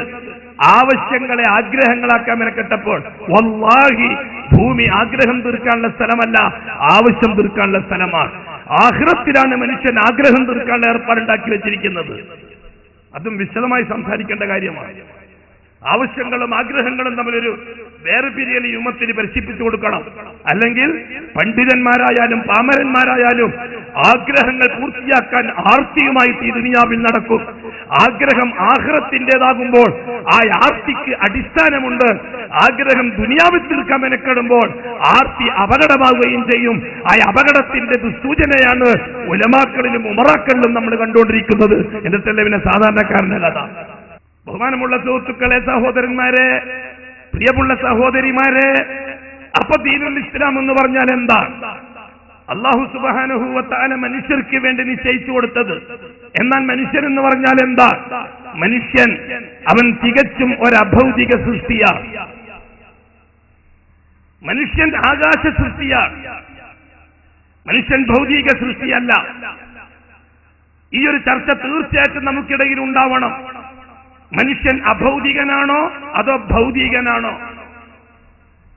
പരിശുദ്ധ ഖുർആനിന്റെ അനുസരിച്ച് മനുഷ്യന്റെ ഉൽപ്പത്തി അഭൗതികവും പ്രത്യുൽപാദനം മാത്രം ഭൗതികവും ആണ്.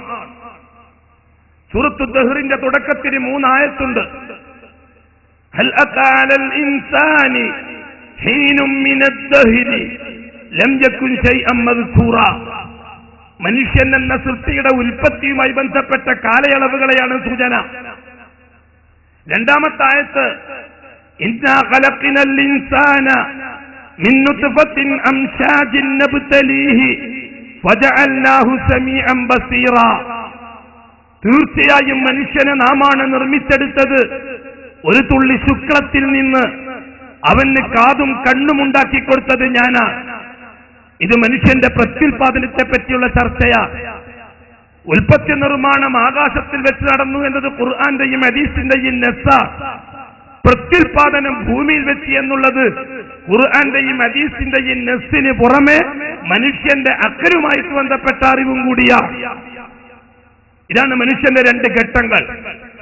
ഇവിടെ 1-ാം ഘട്ടത്തെ പൂർണ്ണമായി മറച്ചു വെച്ചുകൊണ്ട് 2-ാം ഘട്ടത്തെ 1-ാം ഘട്ടമാക്കി തെറ്റിദ്ധരിപ്പിക്കുമ്പോൾ ദീനുൽ ഇസ്ലാമിനെ വികലമാക്കാൻ എളുപ്പമുണ്ടായിത്തീരും. അതുകൊണ്ടാണ് ഭൗതിക ശാസ്ത്രം മനുഷ്യന്റെ 1-ാം ഘട്ടത്തെ അംഗീകരിക്കാൻ തയ്യാറാകാത്തതും 2-ാം ഘട്ടത്തെ തുടക്കക്കാരനായിട്ട് മനസ്സിലാക്കാൻ തയ്യാറാവുകയും ചെയ്തത്. അതിൽ പെട്ടുപോയ മുസ്ലിമീങ്ങൾക്ക് അടിസ്ഥാനപരമായ ആദർശം അന്വേഷിക്കാൻ കഴിയാതെ പോയി. എന്തുകൊണ്ടാണ്?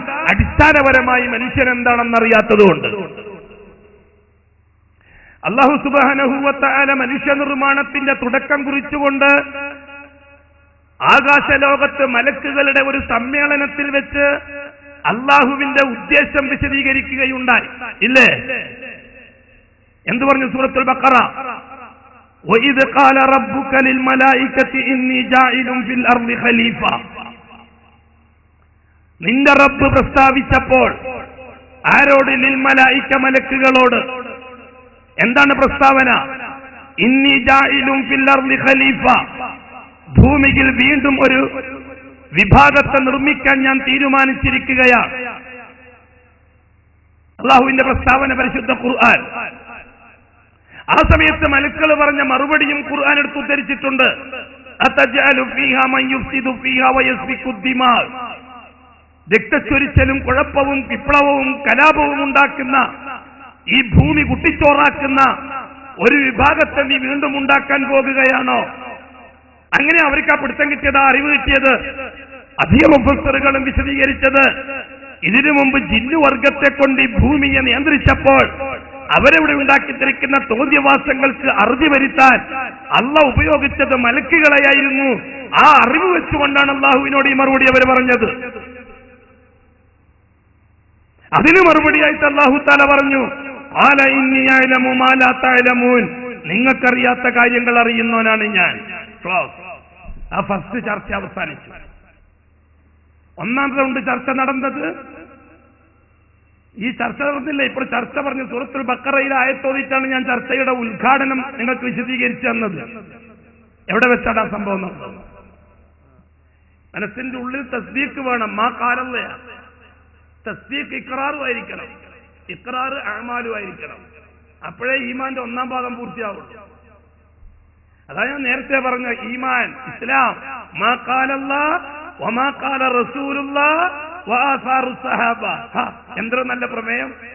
അല്ലാഹ് പറഞ്ഞു, അല്ലാഹുവിന്റെ റസൂല് പറഞ്ഞു, സഹാബാക്കളെ ജീവിച്ച് കാണിച്ചു തന്നു. അതിന്റെ അപ്പുറത്തേക്ക് കടക്കണ്ട, അവിടെ മതി. അതേ ദീനാവുള്ളൂ, അല്ലാത്തതെല്ലാം വെറും അഭിപ്രായങ്ങളെ ആവുള്ളൂ, മൗലാനമാരുടെയും ശൈഖുനമാരുടെയും. അല്ലാഹ് പറഞ്ഞു, അല്ലാഹുവിന്റെ റസൂല് പറഞ്ഞു, സഹാബാക്കൾ ജീവിച്ച് കാണിച്ചുതരികയും ചെയ്തു. നീ അപ്പുറത്തേക്ക് കടക്കുകയും ചെയ്യേണ്ട. ഐഷത്തു സിദ്ദീഖയോട് ഒരു പെണ്ണ് വന്നിട്ട് ചോദിച്ചു, ഉമ്മുൽ മുഅ്മിനീൻ, ഒരു മസല ചോദിക്കാൻ വേണ്ടി വന്നതാണ്. ആ എന്തോ മസല ചോദിക്കും. ഹൈലുള്ള സ്ത്രീക്ക്, ഹൈലിരിക്കുന്ന സ്ത്രീ, ഹൈലുള്ള പെണ്ണിന് നിസ്കാരം ഖളാ വീട്ടേണ്ടതില്ല, നോമ്പ് ഖളാ വീട്ടണം. അതെന്താ അങ്ങനെ? അപ്പൊ ഐഷത്തു സിദ്ദീഖ ചോദിച്ചു, ആൻതി ഹരൂരിയ, നീ തീവ്രവാദിയാണോടീന്ന് ചോദിച്ചു. ഖവാരിജിയാക്കളെ കൂട്ടത്തിൽ തീവ്രവാദികളാണ് ഹരൂരിയാക്കള്. ആ കൂട്ടത്തിൽ പെട്ടതാണോടീന്ന് ചോദിച്ചു. അതെന്താ തങ്ങൾ അങ്ങനെ? പിന്നെന്ത് ചോദ്യമാണ് നീ ചോദിച്ചിരിക്കുന്നത്? എന്നിട്ട് ആയിഷത്തു സിദ്ദീഖ അപ്പൊ പറഞ്ഞു, അല്ല തങ്ങളെ, ഞാൻ ഹരൂരിയായ പെണ്ണൊന്നുമല്ല, ഞാനങ്ങനെ തോന്നി അങ്ങനെ ചോദിച്ചതാണ്. എന്നാ കേട്ടോളൂ, ഞങ്ങൾ റസൂലുള്ളാഹി തങ്ങളുടെ കാലഘട്ടത്തിൽ ജീവിച്ചിരുന്നവരാണ്. ഞങ്ങൾക്ക് ഹൈദുണ്ടാകുമായിരുന്നു. ഞങ്ങളോട് നബി തങ്ങൾ പറഞ്ഞു നിസ്കരിക്കണ്ട എന്ന്, ഞങ്ങളോട് നബി തങ്ങൾ പറഞ്ഞു നോമ്പ് ഖളാ വീട്ടണമെന്ന്. അത് എന്തിനാന്ന് ഞങ്ങൾ ചോദിച്ചിട്ടില്ല എന്ന് പറഞ്ഞു. അതാണ് ഇസ്ലാം, അതാണ് ഇസ്ലാം. ഐശീബിക്ക് ചോദിക്കാൻ ഞങ്ങളോട് എന്താ തങ്ങളെ അങ്ങനെ? ഇല്ല, അങ്ങനെ ഒരു പരിപാടി ഇല്ല. മാ ഖാലല്ലാഹ് വമാ ഖാല റസൂലുള്ളാഹ് വആസാറു സഹാബ. അതാണ് ദീൻ. എന്നാലേ ഈ ദീൻ ആഖിറത്തിൽ ഉപകരിക്കുകയുള്ളൂ.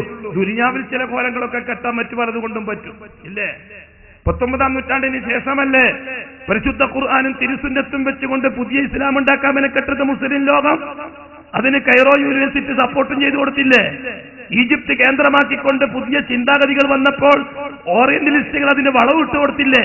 അങ്ങനെയല്ലേ ഖുർആന്റെ ആയത്തും ഹദീസും വെച്ചുകൊണ്ട് എന്ത് അഭിപ്രായവും എന്ത് പൊട്ടത്തരവും പറയാൻ ഇന്ന് പണ്ഡിതന്മാർക്ക് പോലും സാധിച്ചത്? ഇതിന് ജൂത സമൂഹത്തിന് പങ്കില്ലേ? ഓറിയന്റലിസ്റ്റുകൾക്ക് പങ്കില്ലേ? സയനിസ്റ്റുകൾക്ക് പങ്കില്ലേ? അവിടെ നിന്നും അങ്ങോട്ട് തന്നെ തിരിച്ചു പോകണം. തിരിച്ചു പോക്കേ രക്ഷയുള്ളൂ.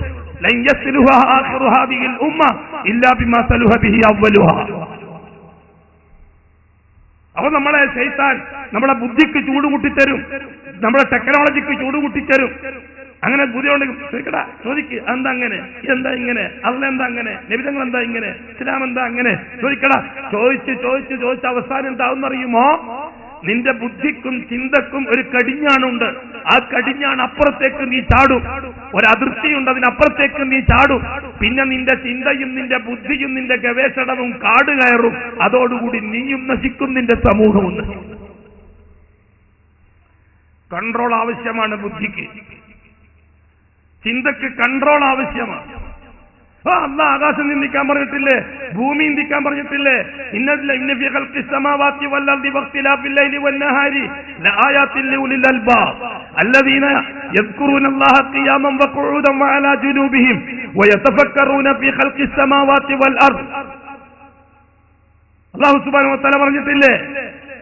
അപ്പൊ ചിന്തിക്കാനല്ലേ പറഞ്ഞത്, ബുദ്ധി ഉപയോഗിക്കാനല്ലേ പറഞ്ഞത്? വർത്താനം കെട്ടാ വിചാരിക്കും അള്ളാഹ് പറഞ്ഞത് മുഴുവനും ചിന്തിച്ചിട്ട് നീ നിന്റെ ചിന്തയ്ക്ക് കിട്ടുന്നതനുസരിച്ച്. അള്ളാഹു തആല തൊട്ടപ്പുറത്തും പറഞ്ഞിട്ടുണ്ട്. എന്താണെന്നറിയോ? ചിന്തിച്ച് എത്തും പിടിയും കിട്ടാത്ത മനുഷ്യൻ അവസാനം ചെന്നെത്തുന്നത് റബ്ബനാ മാ ഖലഖ്ത ഹാദാ ബാതി സുബ്ഹാനക് സുബ്ഹാനക്.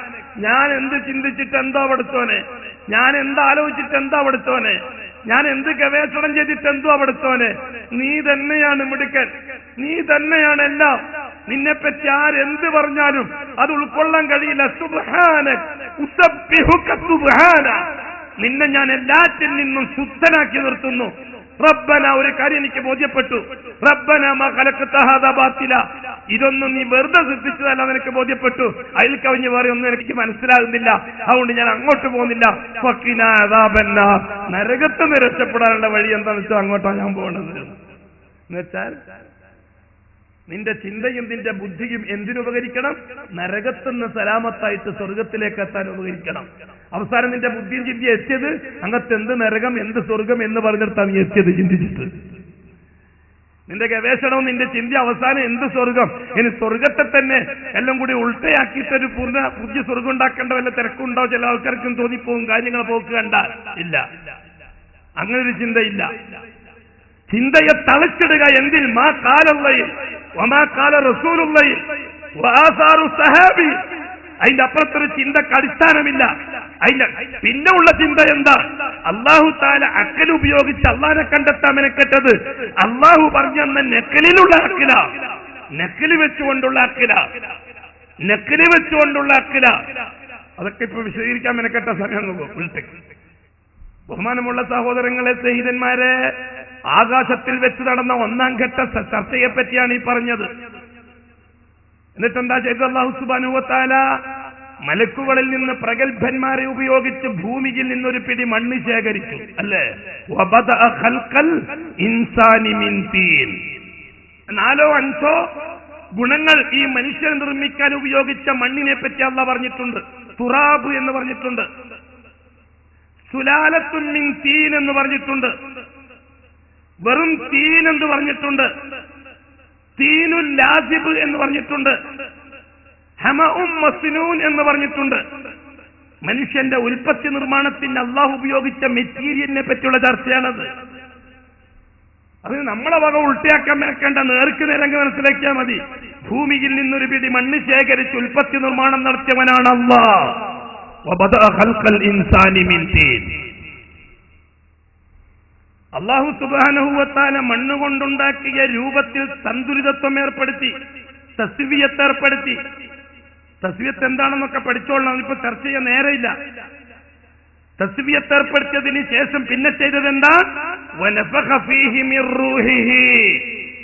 അല്ലാഹു നേരത്തെ ഏർപ്പാട് ചെയ്തു വെച്ച റൂഹുകളിൽ നിന്ന് ആദ്യത്തെ മനുഷ്യന് വേണ്ടി തയ്യാറാക്കി വെച്ച റൂഹ് ആ ശരീരവുമായി കണക്ട് ചെയ്യുകയാണ് ചെയ്തത്. അതോടുകൂടി ഒരു മനുഷ്യ സൃഷ്ടി ഉൽപ്പാദിപ്പിക്കപ്പെടുകയാണ്. എവിടെ എവിടെ? വല്ലാഹി തമ്പുരാനെ തന്നെയാണ് സത്യം. ആകാശത്തിൽ, അഭൗതിക ലോകത്തിൽ നിർമ്മാണം നടന്നതിന് ശേഷം ആ വ്യക്തിക്ക് അല്ലാഹു തആല ആദം എന്ന് പേരിടുന്നു. ശരിയാണോ? ശരിയാണോ? ആദം എന്ന് പേരിടുന്നു ആ മനുഷ്യ സൃഷ്ടിക്ക് അല്ലാഹു തആല. ഇത്തിരി കഴിഞ്ഞതിന് ശേഷം അല്ലാഹു സുബ്ഹാനഹു വ തആല ആദമിന് പ്രാഥമിക വിദ്യാഭ്യാസം നൽകുന്നു. വഅല്ലമ ആദമൽ അസ്മാഅ കുല്ലഹാ. ഖുർആൻ അല്ലേ? പ്രാഥമിക വിദ്യാഭ്യാസം പൂർത്തിയായതിന് ശേഷം ആദ്യത്തെ ചർച്ചയ്ക്ക് വേണ്ടി വിളിച്ച മലക്കുകളെയും കൂട്ടി ഒരു സമ്മേളനം വിളിക്കുകയാണ്. ആ സമ്മേളനത്തിൽ മുഖ്യാതിഥിയായി ആദമിനെയും പങ്കെടുപ്പിക്കുകയാണ്. ആദം പഠിച്ച പ്രാഥമിക വിദ്യാഭ്യാസത്തിന്റെ ഉപകരണങ്ങളും ഉപായങ്ങളും ആ സമ്മേളനത്തിൽ അല്ലാഹു തആല പ്രദർശനത്തിന് വെക്കുകയാണ്. എക്സിബിഷൻ, വിദ്യാഭ്യാസ പ്രദർശനം എന്നൊക്കെ കേട്ടിട്ടില്ലേ? സുമ്മ അറളഹും അലൽ മലായിക. സുമ്മ അറള, അറള മഅറൾ എന്നാ പറയാ. അറബി അറിയുന്നവർക്ക് മഅറൾ എന്ന് പറഞ്ഞാൽ എക്സിബിഷൻ എന്നർത്ഥം. എക്സിബിഷന് മഅറൾ എന്നാ പറയാ, പ്രദർശന സ്ഥലം എന്നർത്ഥം. അപ്പൊ സുമ്മ അറളഹും, ആദം പ്രാഥമിക വിദ്യാഭ്യാസത്തിന് ഉപയോഗിച്ച ഉപായങ്ങളെയും ഉപകരണങ്ങളെയും അല്ലാഹു തആല പ്രദർശനത്തിന് വെച്ചു മലക്കുകളുടെ സമ്മേളനത്തിൽ. എന്നിട്ട് മലക്കളോട് ചോദിക്കുന്ന വിഷയം കേട്ടോളെ. അല്ലാഹു തആല മലക്കളോട് ചോദിക്കുകയാ, അംബിഊനി ബിഅസ്മാഇ ഹൗലാഇ ഇൻ കുൻതും സാദിഖീൻ. ഈ പ്രദർശിപ്പിച്ചിരിക്കുന്ന വസ്തുക്കളെ പറ്റി നിങ്ങൾക്ക് വല്ല വിവരവുമുണ്ടെങ്കിൽ ഒന്ന് വിശദീകരിച്ചു തന്നാൽ കൊള്ളാമെന്ന്. അല്ലേ? ഇതൊന്ന് വിശദീകരിച്ചാൽ അല്ലാഹു തആല ആവശ്യപ്പെടുന്നു. അംബിഊനി, ഇതൊന്ന് വിശദീകരിച്ചാ എനിക്ക്. മലക്കൾ എന്താ പറഞ്ഞു? ഓ, ഞങ്ങൾ റെഡി എന്ന് പറഞ്ഞു. ഖാലൂ സുബ്ഹാനക ലാ ഇൽമ ലനാ ഇല്ലാ മാ അല്ലംതനാ ഇന്നക അൻതൽ അലീമുൽ ഹകീം. ഇതൊന്നും ഞങ്ങൾക്കറിയില്ല, ഞങ്ങളിതൊന്നും കണ്ടിട്ടില്ല, ഞങ്ങളിതൊന്നും കേട്ടിട്ടില്ല, ഞങ്ങൾക്ക് ഇതിന്റെ ഒന്നും ആവശ്യവുമില്ല. ഈ ആദമിന് എന്തൊക്കെയാ നീ പഠിപ്പിച്ചു കൊടുത്തത് ഞങ്ങളെങ്ങനെയാ അറിയാ? അല്ലാ, നീ തന്ന ഇൽമല്ലാതെ വേറൊരു ഞങ്ങൾക്കില്ല പഠിച്ചതിനെ, അവിടെ ഞങ്ങൾക്ക് പറ്റൂല. അതാണ് ശരിയായ രീതി. അത് ഇൻസാനിയത്ത്, മലക്കിന്റെ സ്വഭാവം ഇൻസാനിയത്തിന് വരാനുള്ള പരിശ്രമമായിരുന്നു. പക്ഷേ പൂർണ്ണമായി നടത്താൻ സാധിക്കുകയില്ല. എന്തുകൊണ്ടാണെന്നറിയുമോ? മലക്കിനെ പോലെ ആകണമെന്നല്ല അള്ളാഹു മനുഷ്യനെ ആഗ്രഹിക്കുന്നത്, മലക്കുകളെക്കാൾ വലുതാകണമെന്ന് അള്ളാഹു മനുഷ്യനെ പറ്റി ആഗ്രഹിക്കുന്നത്. അപ്പൊ അല്ല എന്താ ഇത്? അപ്പൊ തന്നെ ആദമിനെ വിളിച്ചു, യാ ആദമു അംബിഉഹും ബിഅസ്മാഇഹിം. ഓ ആദമേ, ഈ ഒരുമിച്ച് പ്രദർശിപ്പിച്ചിരിക്കുന്ന വസ്തുവകകളെ പറ്റി മലക്കുകൾക്ക് നീ ഒന്ന് വിശദീകരിച്ചു കൊടുക്ക്. പറഞ്ഞു ഫലമ്മ അംബഅഹും, വിശദീകരിച്ചു കൊടുത്തു, കംപ്ലീറ്റ് വിശദീകരിച്ചു കൊടുത്തു. തഫ്സീറിന്റെ കിതാബ് നിറച്ചും കാണാം എന്തിനെ പറ്റിയൊക്കെയാണെന്ന് സാമ്പിളുകൾ പറഞ്ഞു തന്നിട്ടുണ്ട് തഫ്സീറുകളിൽ. വിശദീകരിച്ചു കൊടുത്ത വസ്തുക്കളെ പറ്റിയുള്ള വിശദ വിവരണങ്ങൾ. അപ്പൊ അല്ലാഹു തആല എന്ത് പറഞ്ഞു? ഖാല അലം അഖുൽ ലക്കും ഇന്നി അഅലമു ഗൈബസ് സമാവാതി വൽ അർദ് വമാ തുബ്ദൂന വമാ കുൻതും തക്തുമൂൻ. മലക്കുകളെ, നിങ്ങൾ അറിയാത്ത കാര്യങ്ങൾ എനിക്കറിയാമെന്ന് ഞാൻ അന്ന് പറഞ്ഞതല്ലേ? ഈ മനുഷ്യനെ സംബന്ധിച്ച് കുഴപ്പക്കാരനെന്നും വിപ്ലവകാരിയെന്നും കലാപക്കാരനെന്നും പറഞ്ഞ നിങ്ങളല്ലേ? ഇപ്പൊ മനസ്സിലായോ ഈ വ്യക്തി ആരാണെന്ന്? ഇപ്പോൾ മനസ്സിലായോ ഞാൻ ഭൂമിയിലേക്ക് അയക്കാൻ പോകുന്ന സംഘത്തിന്റെ തുടക്കക്കാരൻ ആരാണെന്ന്? മലക്കുകൾ പൂർണ്ണമായി സമ്മതിച്ചു കൊടുത്തു. അങ്ങനെ സമ്മതിച്ചുകൊണ്ട് കാര്യമില്ല, ഈ വ്യക്തിയുടെ വ്യക്തിത്വത്തെ അംഗീകരിക്കണം. ഞാൻ കൽപ്പന പുറപ്പെടുവിക്കുന്നു, ഉസ്ജുദൂ ലി ആദം, ആദമിന് സുജൂദ് ചെയ്യാൻ. ബഹുമാനപ്പെട്ട ആദം അലൈഹിസ്സലാത്തു വസ്സലാമിന് ബഹുമാനപ്പെട്ട മലക്കളോട് സുജൂദ് ചെയ്യാൻ പറഞ്ഞതിന്റെ താല്പര്യം തന്നെ നമുക്കറിയാമല്ലോ. അല്ലാഹു അല്ലാത്തൊരു മഖ്ലൂക്കിന് ഇബാദുർ റഹ്മാൻ സുജൂദ് ചെയ്യുന്ന പ്രശ്നമില്ല. ഇബാദുർ റഹ്മാൻ അല്ലാഹു അല്ലാത്തൊരു ശക്തിക്കോ വ്യക്തിക്കോ വസ്തുവിനോ സുജൂദ് ചെയ്യുന്ന പ്രശ്നമില്ല. അവരോട് ദുആ ചെയ്യുന്ന പ്രശ്നമില്ല. അവർക്ക് വേണ്ടി ബലിയറുക്കുന്ന പ്രശ്നമില്ല. അവർക്ക് വേണ്ടി നേർച്ച വഴിപാടുകൾ നടത്തുന്ന പ്രശ്നമില്ല. അത് ഇബാദുർ റഹ്മാന്റെ വിശേഷണമാണ്. അല്ലാഹുവിനെ അംഗീകരിച്ചൊരു വ്യക്തിക്ക് അല്ലാഹുവിന് പകരം മറ്റൊന്നിനെയും അംഗീകരിക്കാൻ സാധ്യമല്ല. എന്നിരിക്കെ ആ രീതിയിൽ മുക്രമീങ്ങളായ ഇബാദുർ റഹ്മാനായ മലക്കുകളോട് ആദമിന് സുജൂദ് ചെയ്യാൻ പറയുക വഴി അല്ലാഹു തആല ബോധ്യപ്പെടുത്തുന്ന വിഷയം എന്താ? ഇബാദുൽ മുക്രമൂൻ, പഠിച്ചു വെച്ചിരിക്കുന്ന അല്ലാഹു അല്ലാത്തവർക്ക് സുജൂദ് ചെയ്യാൻ പാടില്ല. പക്ഷെ അല്ലാഹുവിന്റെ ഓർഡർ വന്നാൽ ആർക്ക് വേണ്ടി സുജൂദ് ചെയ്യാൻ തയ്യാറാണ്? അള്ളാന്റെ കൽപ്പന കിട്ടിയ ഏതിന് സുജൂദ് ചെയ്യാനും തയ്യാറാണ്. അല്ലാഹ് പറയണം. ഇത് ബോധ്യപ്പെടുത്തുകയാണ് അല്ലാഹു സുബ്ഹാനഹു വ തആല. എന്ത് പറഞ്ഞാലും അല്ലാഹുവിനെ അള്ളാന്റെ കൽപ്പനക്കപ്പുറത്ത് ചിന്തിക്കാൻ പോലും തയ്യാറായ അത് യാഥാർത്ഥ്യമാക്കുകയായിരുന്നു സുജൂദിലൂടെ. ഇത് വെച്ചുകൊണ്ട് ചിലർ തെറ്റിദ്ധരിച്ചു. കണ്ടില്ലേ, മലക്കൾ സുജൂദ് ചെയ്തില്ലേ ആദമിന്, അതുകൊണ്ട് നമ്മക്കും പറ്റൂലേ? അത് അള്ളാഹുവിന്റെ കൽപ്പനയാണ്, ഇത് അള്ളാന്റെ കൽപ്പനയല്ല, മൗലാനമാരാണ് കൽപ്പനയാണ്. അതാണ് വ്യത്യാസം. അള്ളാഹുവിന്റെ കൽപ്പനയാണ് സുജൂദ് ചെയ്യാൻ. സുജൂദ് ചെയ്തു ഇല്ലാ ഇബ്ലീസ്. അതിനെന്താ പറഞ്ഞത്? സുജൂദ് ചെയ്യാത്തത് കൊണ്ടാണ് ശൈത്താൻ ഇബ്ലീസായത് എന്ന് അല്ല, അള്ളാന്റെ കൽപ്പനയെ പരിഗണിക്കാത്തത് കൊണ്ടാണ് ശൈത്താൻ ഇബ്ലീസായത്. സുജൂദ് ചെയ്യാത്തോണ്ടല്ല. ഞാൻ പറഞ്ഞു മാ ഖാല അല്ലാഹ് വമാ ഖാല റസൂലുള്ളാഹ്. അല്ലാഹ് പറഞ്ഞോ റെഡി. അല്ലാഹുവിന്റെ റസൂൽ പറഞ്ഞോ? റെഡി. വേണ്ട എന്നാണോ പറഞ്ഞത്? വേണ്ട. വേണ്ട എന്നുള്ളത് വേണമെന്നാക്കാൻ വേറെ വഴി സ്വീകരിക്കൽ ദീനല്ല, ബദൽ സംവിധാനം. റസൂലുള്ളാഹി സ്വല്ലല്ലാഹു അലൈഹി വസല്ലമ തങ്ങൾ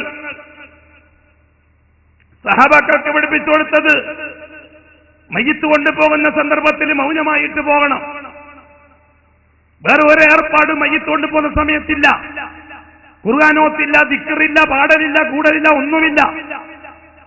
അഷ്റഫുൽ ഖൽഖ് സഹാബാക്കൾക്ക് പഠിപ്പിച്ചു കൊടുത്തത്.